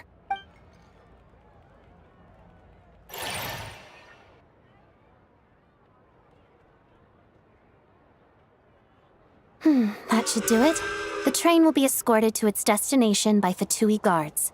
This is my first time seeing you handle Fatui affairs, Miss Odette. It seems you're as skilled an officer as you are a dancer. You flatter me. It's only because I've been doing both my whole life.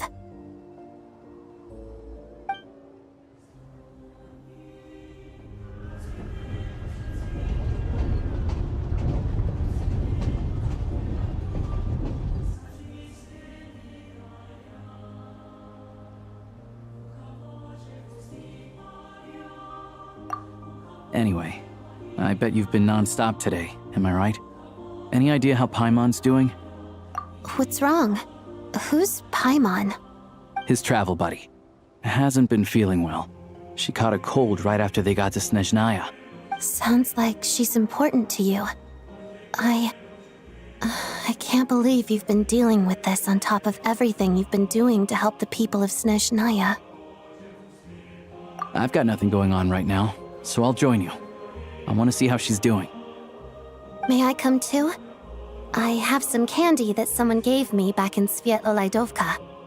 Plus, I know a little bit about relieving cold symptoms. All right then, let's go.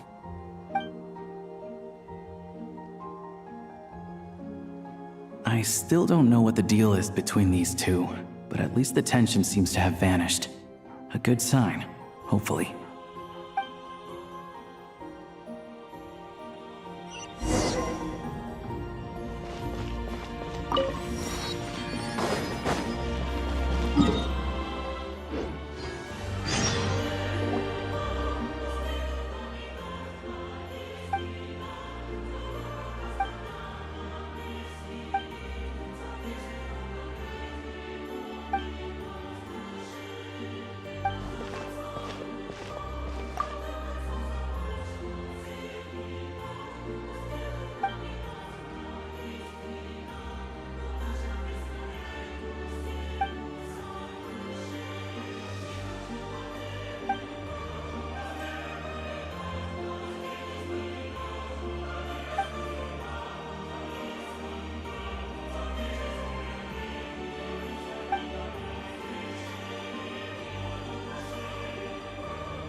Hello.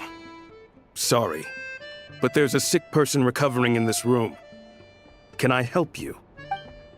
What happened? Oh. Please, excuse me. Are you the Traveler? Could I take a quick look at your Adventurer Handbook? Master Child said I should verify your identity.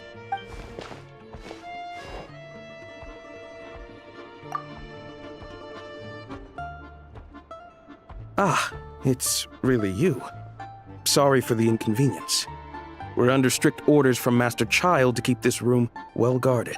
At the same time, we can't interfere with Podvoye Restaurant's business.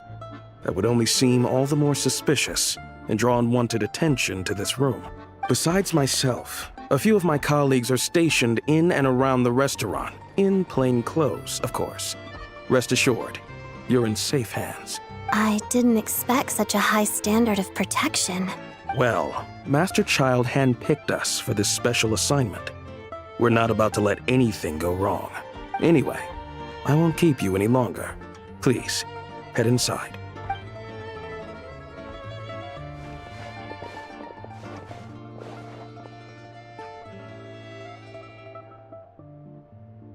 Traveler! Alosha, you're back! Oh, hey! Who's our new friend? Hi, I'm Odette. The Traveler and I crossed paths a few times. Another friend from the Fatui, huh? You're practically a member yourself by this point. Paimon's definitely on the mend. We should be back to our usual travels in a few days' time. Seems like that doctor was right. It's just... Paimon's limbs are still feeling a little chilly. I have just the thing. Whoa! What's this? Is that a flame inside an ice cube? Wait, is this real ice? How's it not melting? And how does the fire keep on burning? All keen observations. You're right. This is called core ignis. Whenever I've caught a cold in the past, I found I recover much more quickly if I place this by my bed. You're welcome to borrow it. Awesome! Wow! It's so nice and warm! Oh, it's like magic. Your name was Odette, right? How did you two meet again? Looks like she's in pretty good spirits. That's a relief. Any progress with your investigation yet?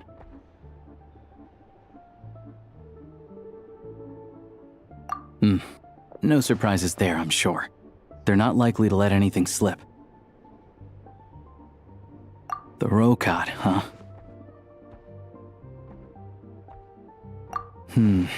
Let me think. Members of the Rokad keep their true identities hidden, but I think there might be someone I can introduce you to. Leave it with me. Meet me at the Korolyevsky Troop tomorrow, and I'll tell you how it goes. Would anyone like a drink? I'm gonna head to the bar. Paimon will have... maybe some hot milk? Yeah. Paimon's in the mood for something warm. Enough with the secret chat, you two. Let's catch up properly in a minute. Paimon wants to know everything that's happened today. It'll be kind of like Tabletop Troop. No reason why listening to a story can't be an adventure.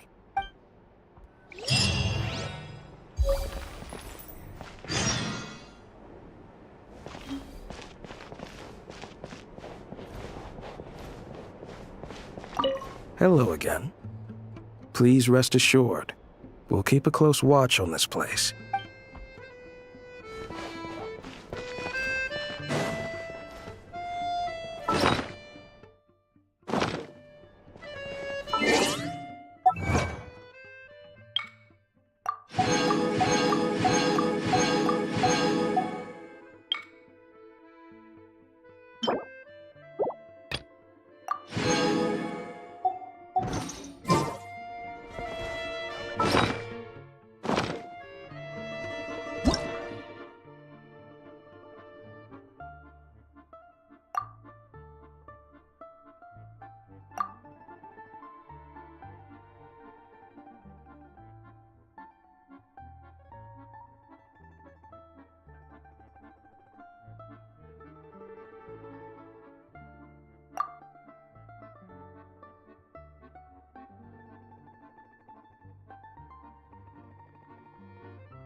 The boss is gonna give Paimon a copy of the latest newspaper to read. That should keep Paimon entertained.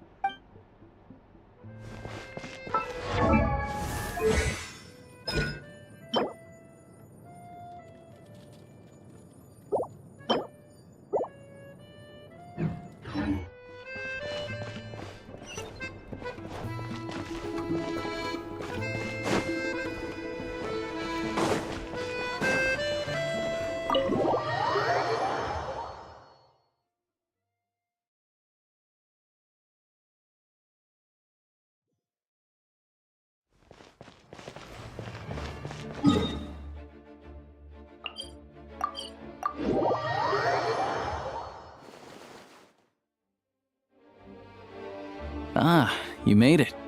I've got some tickets, and I managed to set something up with the Rokot.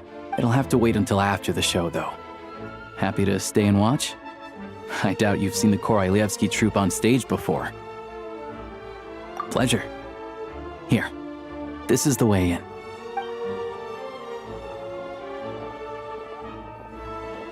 Please present yourself for a routine inspection in accordance with theater regulations.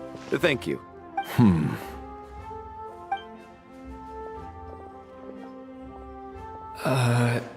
Is that guy with the Fatui? Looks like he's waiting for something. Okay, all done. Thank you for your cooperation. Please proceed through to the theater.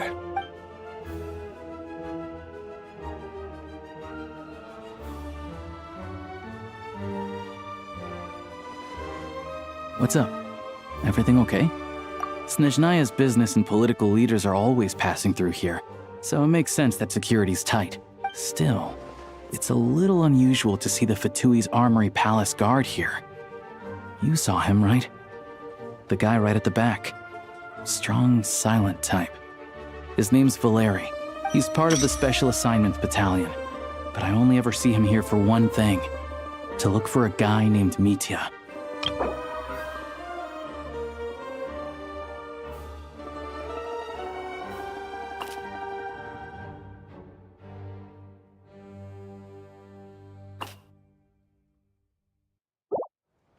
Supposedly a researcher, though he never seems to put much time in at the office.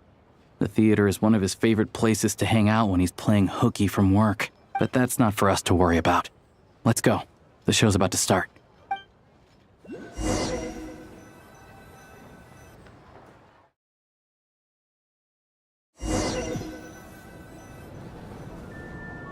What do you think? Pretty impressive, huh?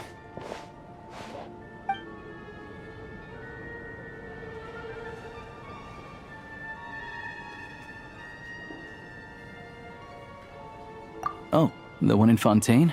I hear it's iconic. Never seen it for myself, though. Here we are, just in time. Sorry, coming through.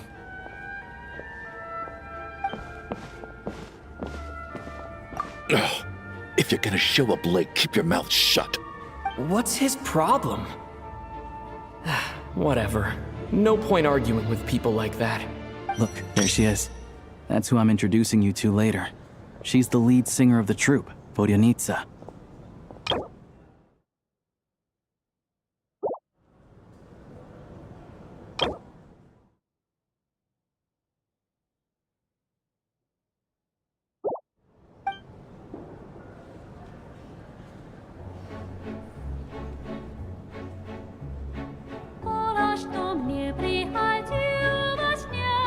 Старость борется без тонуть мне, потоки буднично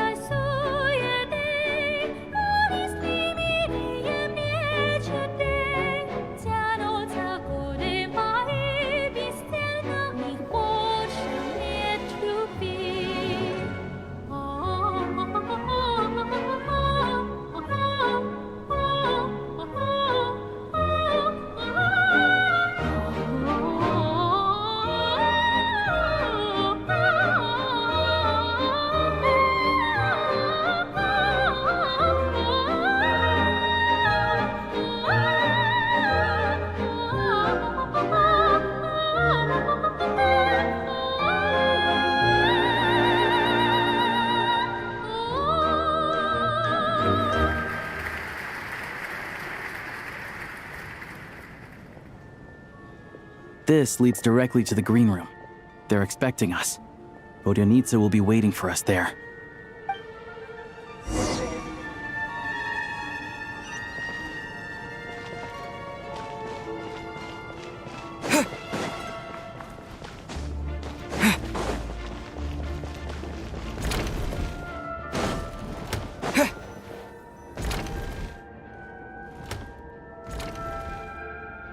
Hey there. Excuse me. Ugh! Can you believe it? I am so mad right now. Come in. Oh, it's you two. Huh? You know each other? Oh, wait. Is this who you were telling me about? The one you met yesterday and couldn't stop thinking about? I never said that. Yes, you did. Why are you denying it? It was right before I went on that rant about the moody factory owner. Oh, I remember it so clearly. Might I ask what brings you two here? Oh, I just brought him here to see the show. And when it finished, he was full of praise for Vodyanitsa's performance. So I thought I'd try my luck, see if we could get the chance to chat for a bit. Maybe get an autograph? You work here. You of all people ought to know that's against the rules. It's not what the green room is there for. Oh, what's the big deal? Come on, don't be shy. I can give you an autograph. You can take a picture too if you want. Do as you please. I finished all my shows for the day. I'll leave you to chat.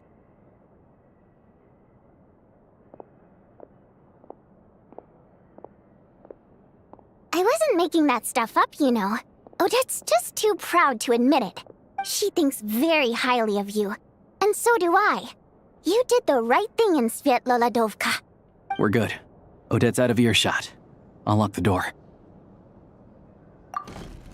Confidentiality, of course. The Rokat is very strict on that. Whoa, Alosha! Not out loud! Not with an outsider here. Relax, I've taken care of it. Look at this. The president's reply sent this morning. Wait, so he's been approved to join? You told me last night that you wanted to get intel from the Rokat. Unfortunately, Rokat intel is only available to members. But ever since you set foot in Snezhnaya, we've been working together. I've seen the way you work, your character, and your motives. Everything about you is perfectly in alignment with what we're trying to achieve in the Rokat. So I figured I might as well cut to the chase. I wrote a letter to the president explaining your situation, including just the right amount of detail. His approval came very quickly. Of course, it's still your decision whether you want to join or not. We'll respect your choice. Well, assuming Odette was telling the truth and she didn't misjudge you, I guess we don't need to worry about you blowing our cover. Still, you gave me a real fright. I didn't know that's why you came looking for me. So, that stuff you said about admiring my performance, was that just because Odette was here? Did you actually mean it? Now you're talking. That's what I like to hear. Anyway, let me give you a quick rundown of how things work. Like I said, the Rokat is a covert organization, and we hide our identities. Members typically don't meet in person or even know each other's identities. This helps us maintain a high level of independence and secrecy. Because of this, members are basically free to decide their methods without constraints, so long as the outcome of any activity doesn't violate the organization's principles. After all, we don't have any ostensible contact with each other. This way, if anything goes wrong, no one else will be implicated. Beyond the freedom to choose how you operate, it's also your choice whether to act at all. We have plenty of members who have yet to take any action. In short, joining the Rokat in and of itself won't place any restrictions on your activity in Snezhnaya. There's a code of conduct you can read if it interests you. But basically, as long as you don't plan on using your anonymity to go around doing evil, you'll be fine. I tried reading it 5 or 6 times. Never made it all the way through. Even the most lackluster script makes for more interesting reading. Great. Then I'll go grab an official application form. Be right back.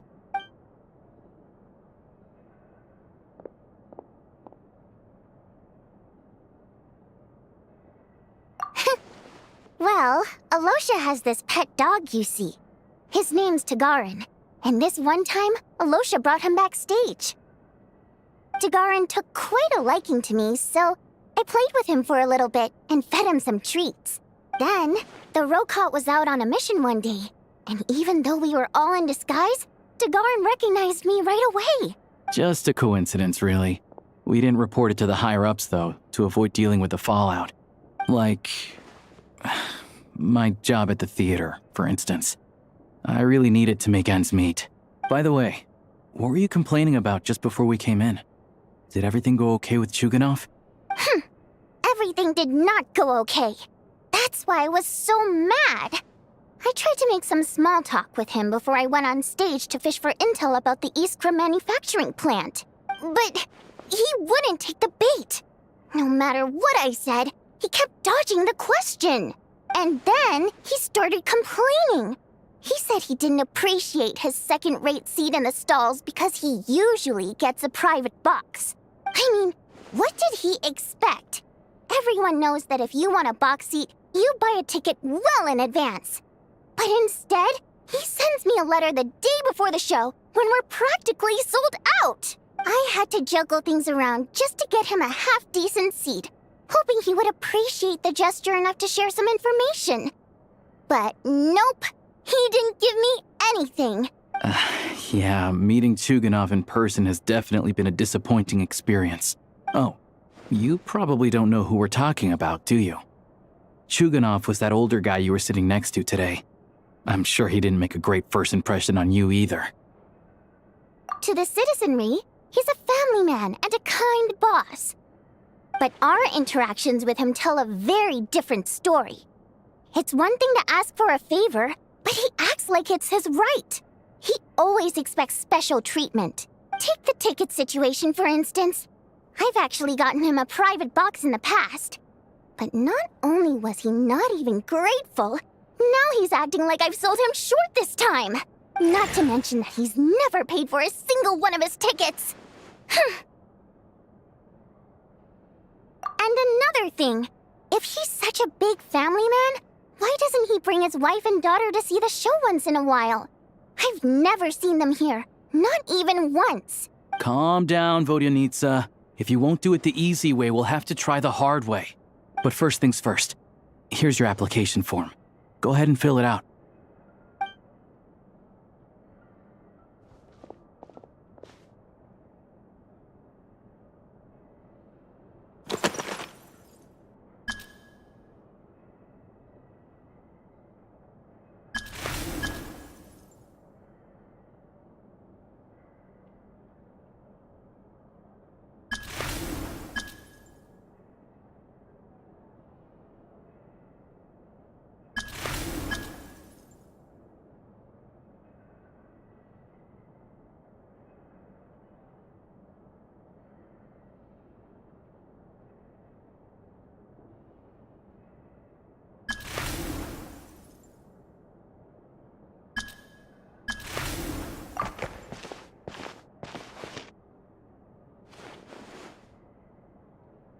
Excellent. We'll hold on to this for you. All right. Now that we're officially Rokot comrades, I can tell you. Chuganov is the target of our current operation. Recently, we've done some recon work at the Iskra manufacturing plant, which pretty much confirmed that their energy consumption is way beyond the legal limit. All we need now is some direct evidence to present to the Vetcha, so we can demand that they shut the plant down. That way, the Kresnik Crystal can be allocated to where it's needed most. I was hoping he might let slip during one of our chats, but he's too tight-lipped. We'll have to find another way. I'm meeting another regular theater-goer tonight, Mitya. But Valeri's here too, and he's probably looking for Mitya, so he may end up being a no-show. Don't you worry. He must know how to dodge Valeri, or he wouldn't be showing up on time for every performance. Mitya is a renowned energy expert. Although we can't get any direct evidence of the excessive energy consumption at the plant, we can accidentally let the information slip to him. The authorities should take someone like him seriously. So if he starts raising questions about energy use at the Iskra manufacturing plant, there will be a proper investigation. Also, we're not allowed on site, but he has clearance. So all we need is his cooperation. Yeah, so that's the other thing we're trying to figure out. Though I think we're far less likely to make any progress on that front. Still, I hear that Mitya is a bit of a chatterbox. So, who knows? Maybe if we catch him in the right mood, he'll let something slip. What do you think? Sound like something worth your time? Okay, in that case, you guys find a seat somewhere nearby. Pretend you're a couple of buddies there to eat, and keep your ears peeled for useful information.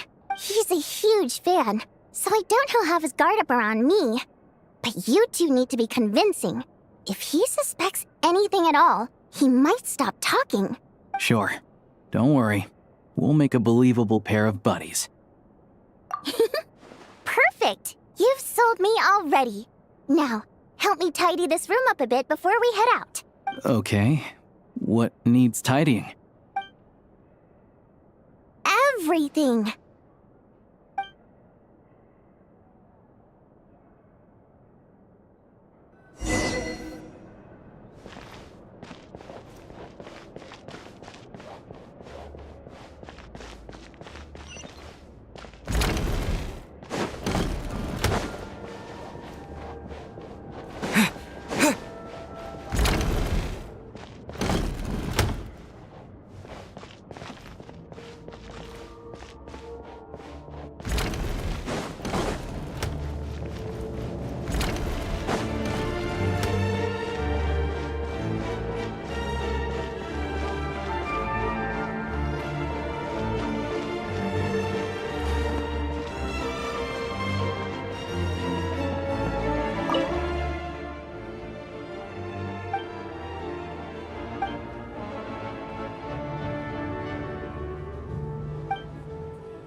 We come here often, so we shouldn't stand out. Let's sit here. Now, it's up to Vodyanitsa. Let's see how the conversation goes.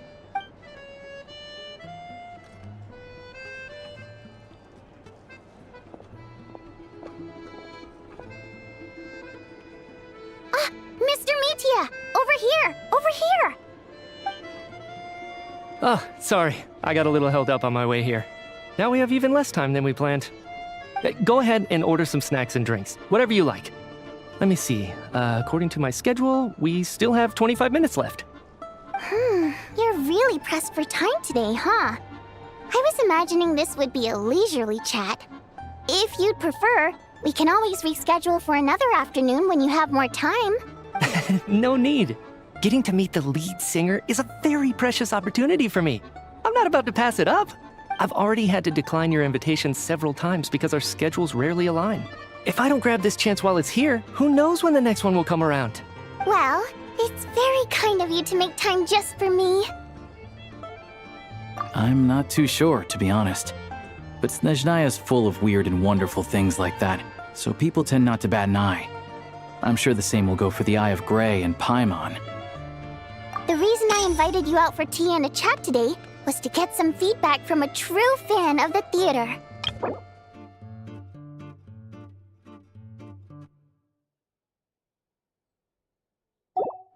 Well, I genuinely have nothing bad to say. No matter how many times I hear you sing, it never gets old. It always seems fresh and new somehow. Maybe it's because the more times I listen, the more details I notice. Or maybe you simply improve with every performance, delivering it better each time. Thank you! I'm delighted to hear that! Could you give me any specific examples? Oh, yeah. The piece you sang today, for example. Beneath the Frozen River? Hey, what's with you? I'm just praising a good performance. I always used to find that such a bleak and lonely song. But the more you listen, the more you realize that it's not as cold and nihilistic as it appears. When you really dig down into it, there's a certain level where you're surprised by the emergence of hope. Wow, I'm impressed. I didn't expect you to pick up on that. Actually, I only tried out that angle after talking with a composer. Still, Beneath the Frozen River wasn't on today's program. Oh, really? But it's a classic. You sing it every time. Almost every time. Oh, well then, let me say a few words about that other all-time classic, Flying in the Wind from the Mountain Sparrow. I didn't sing that one today either. My voice wasn't quite up to it, so I switched it out at the last minute. Oh, but, Sorry, Mr. Mitya, but you were at the theater today, yes? Of course I was. Remember? I said hello to all the troupe members before the show started. You, Odette, and the others. So what did Odette sing today? Elegy of the Snow-Winged Goose, of course. Correct. I see. You find my singing boring, don't you? That's why you don't remember a single song. Looks like I'll need to cut a few from the program next time. No, that's not it. I swear. All right. I'll be straight with you. I'm sorry. My mind was wandering as you took the stage today. I enjoy watching your shows because the exquisite performances stimulate the mind. It always sparks some inspiration for my research. So whenever I get stuck at work, I come to the theater for a change of pace. Odette's dance during the elegy of the Snow-Winged Goose today was simply incredible. It got me wondering what she's been going through recently. That look of sheer defiance in the face of utter tragedy? It was so inspiring. I started scribbling in my notebook right away. Not that I made a ton of progress in the grand scheme of things, but I still think it was productive. By the time I snapped out of it, the entire show had finished. So what you're saying is, you didn't listen to my singing at all? Unfortunately not. I'm sorry, I don't know which is more disrespectful. The fact that I don't always come for the show itself, or the fact that I missed your performance. Seems like things are getting a little awkward. Mitya just stepped into a conversational minefield. If there's one thing Vodyanica doesn't like, it's people who show disrespect for her performance. This meeting was so hard to set up. Don't tell me it's already falling apart. It's fine. I suppose this is affirming in its own way. At least, it shows that our performance really touches people's hearts, right? Don't let it bother you. It certainly doesn't bother me. She's showing a lot of restraint. Well, I'll be sure to let Odette know how much you adored her performance. Please don't say that. I always love your performances too. It's just that inspiration struck at the wrong time today.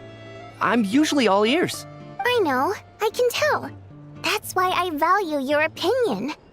I'm sure some people can't stand it when others praise their coworkers right to their face, but not me. No, sir. Fair enough. I still feel kinda bad, though. But you know what I really can't stand? People who only show up to the theater to pretend that they're cultured. Makes me sick to my stomach. Oh, yeah, 100%. There are too many of those people around. By the time they're walking out the door, they've forgotten all about the show. What's wrong? You look furious. I don't know if you've heard about the boss of the Iskra manufacturing plant. He isn't even a theater investor, but he always demands the same privileges as actual investors. Box tickets only, premium drinks, even the right to request specific songs. Well played, Vodyanitsa. Seems like she's harnessing her rage to steer the conversation back on track. Now that you mention it, I've interacted with that guy before. I gotta say, everyone holds him up as an example of a benevolent businessman, but I don't know. I don't see it. Yeah, he couldn't care less about what's happening on stage. He's just there to flaunt his social status. I hate that I have to prepare programs for guys like that. What's the big deal with that factory he runs anyway? I asked around a bit and heard some pretty shocking stories. Sounds like he's just another greedy capitalist. Oh, really? Yep, the things people are saying are pretty damning. Low wages, insanely long working hours, equipment running around the clock. And as if that's not bad enough, he also strictly forbids his employees from giving any kind of interview. Project Stuja has now been extended so many times, we're at the point where crystal rations for the common folk are barely enough to survive on.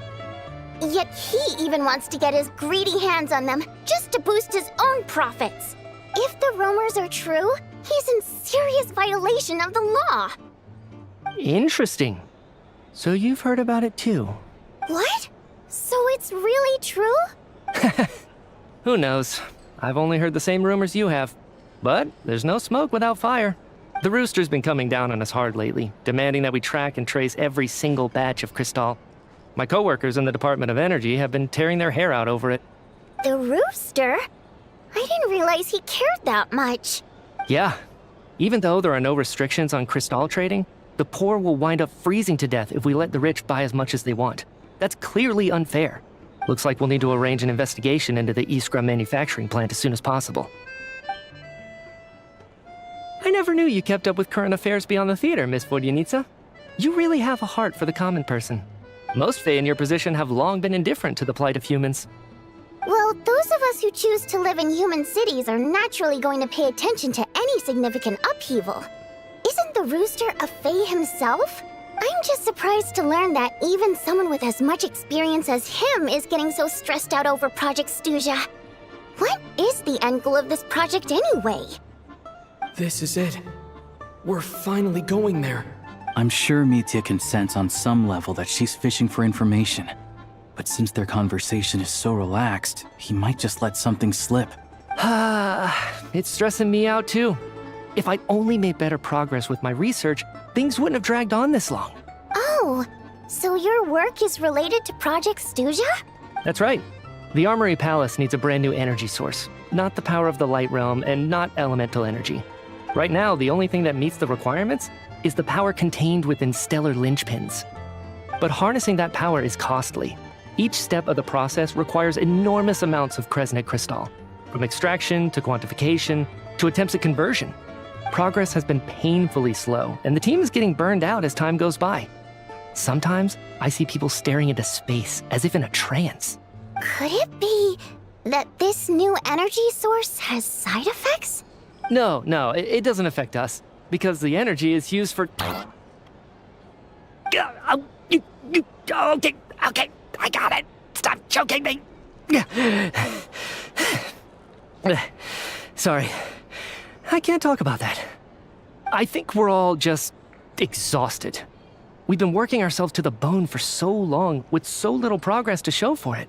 It's no wonder people are struggling to stay motivated. Seems like I owe you an apology. I shouldn't have gotten so mad at you for not paying attention during the show. Don't worry about it. I count myself lucky, to be honest. I don't envy the people who work closely with the Tsaritsa herself. I'd much rather be in my current position. At least I don't have to shoulder any major responsibilities. So they're trying to develop a completely new kind of energy. Yeah, censored by a scarf. Who would have thought? Oh, dear. It looks like my time is up. I'm afraid I have to leave. I'm so sorry. We ended up barely talking about the theater. That's okay. It was a pleasure chatting with you, really. Let's make up for it next time. Yeah, hopefully once the work pressure eases up a little, I'll be able to focus more on the performance, and then we'll have more to discuss. We touched on some confidential issues today. I'd be grateful if you could keep it between us. That could have gone worse. Nice job. Why was Mitya in such a hurry to leave, though?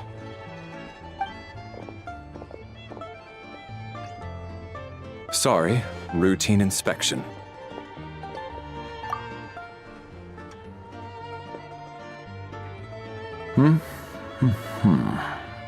Okay, let's go.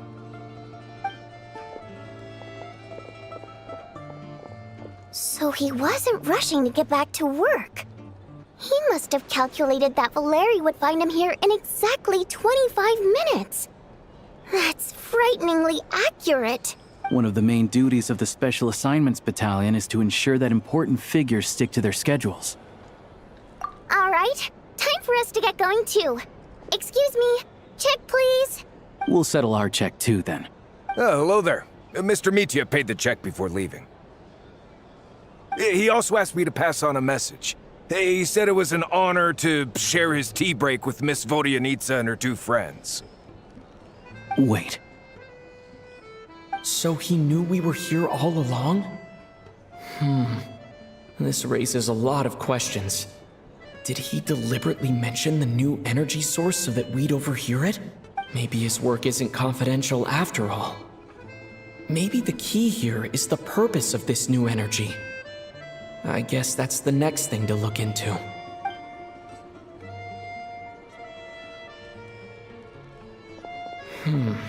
Vodyanitsa and Alosha have left. Time to head back and call it a day.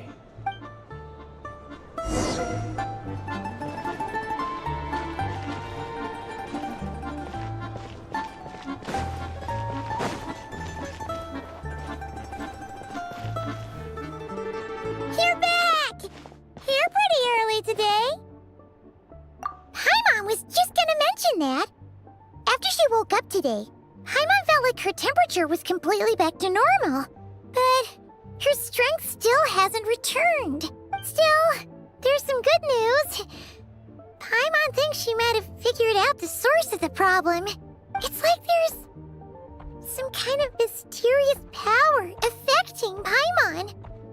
Paimon's never felt this way before during any of her travels. She only started feeling this way since we arrived in Snezhnaya. That's right. The Armory Palace needs a brand new energy source. Could that have something to do with this? What is it? You're making that face again. You know, the one you get whenever you have a light bulb moment?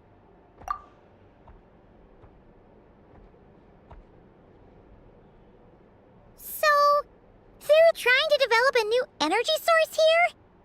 And you think that might be why Paimon's feeling unwell?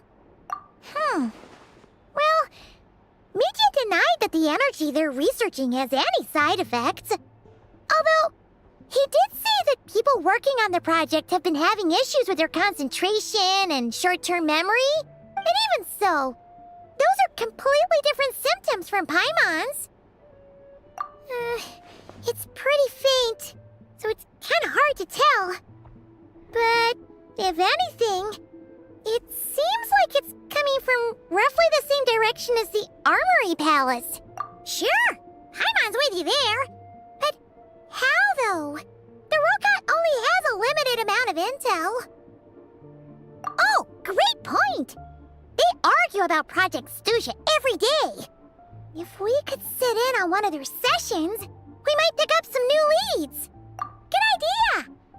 Oh yeah, while you were out, Paimon Paimon tried all the yummiest looking desserts in the Podvoria restaurant. This one seemed right up your alley. So, Paimon saved some for you. Come try it once you finish writing your letter.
Take a break?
How tiresome. Pick up the pace.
great.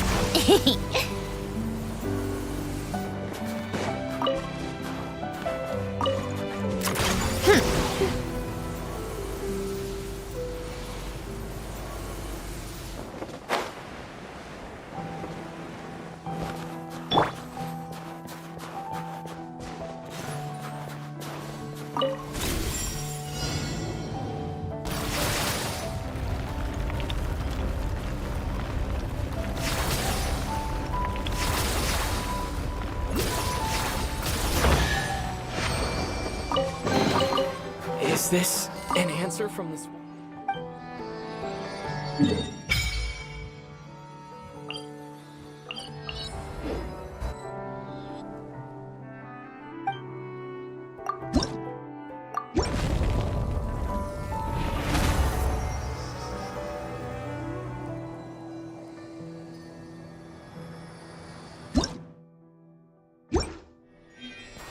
And take!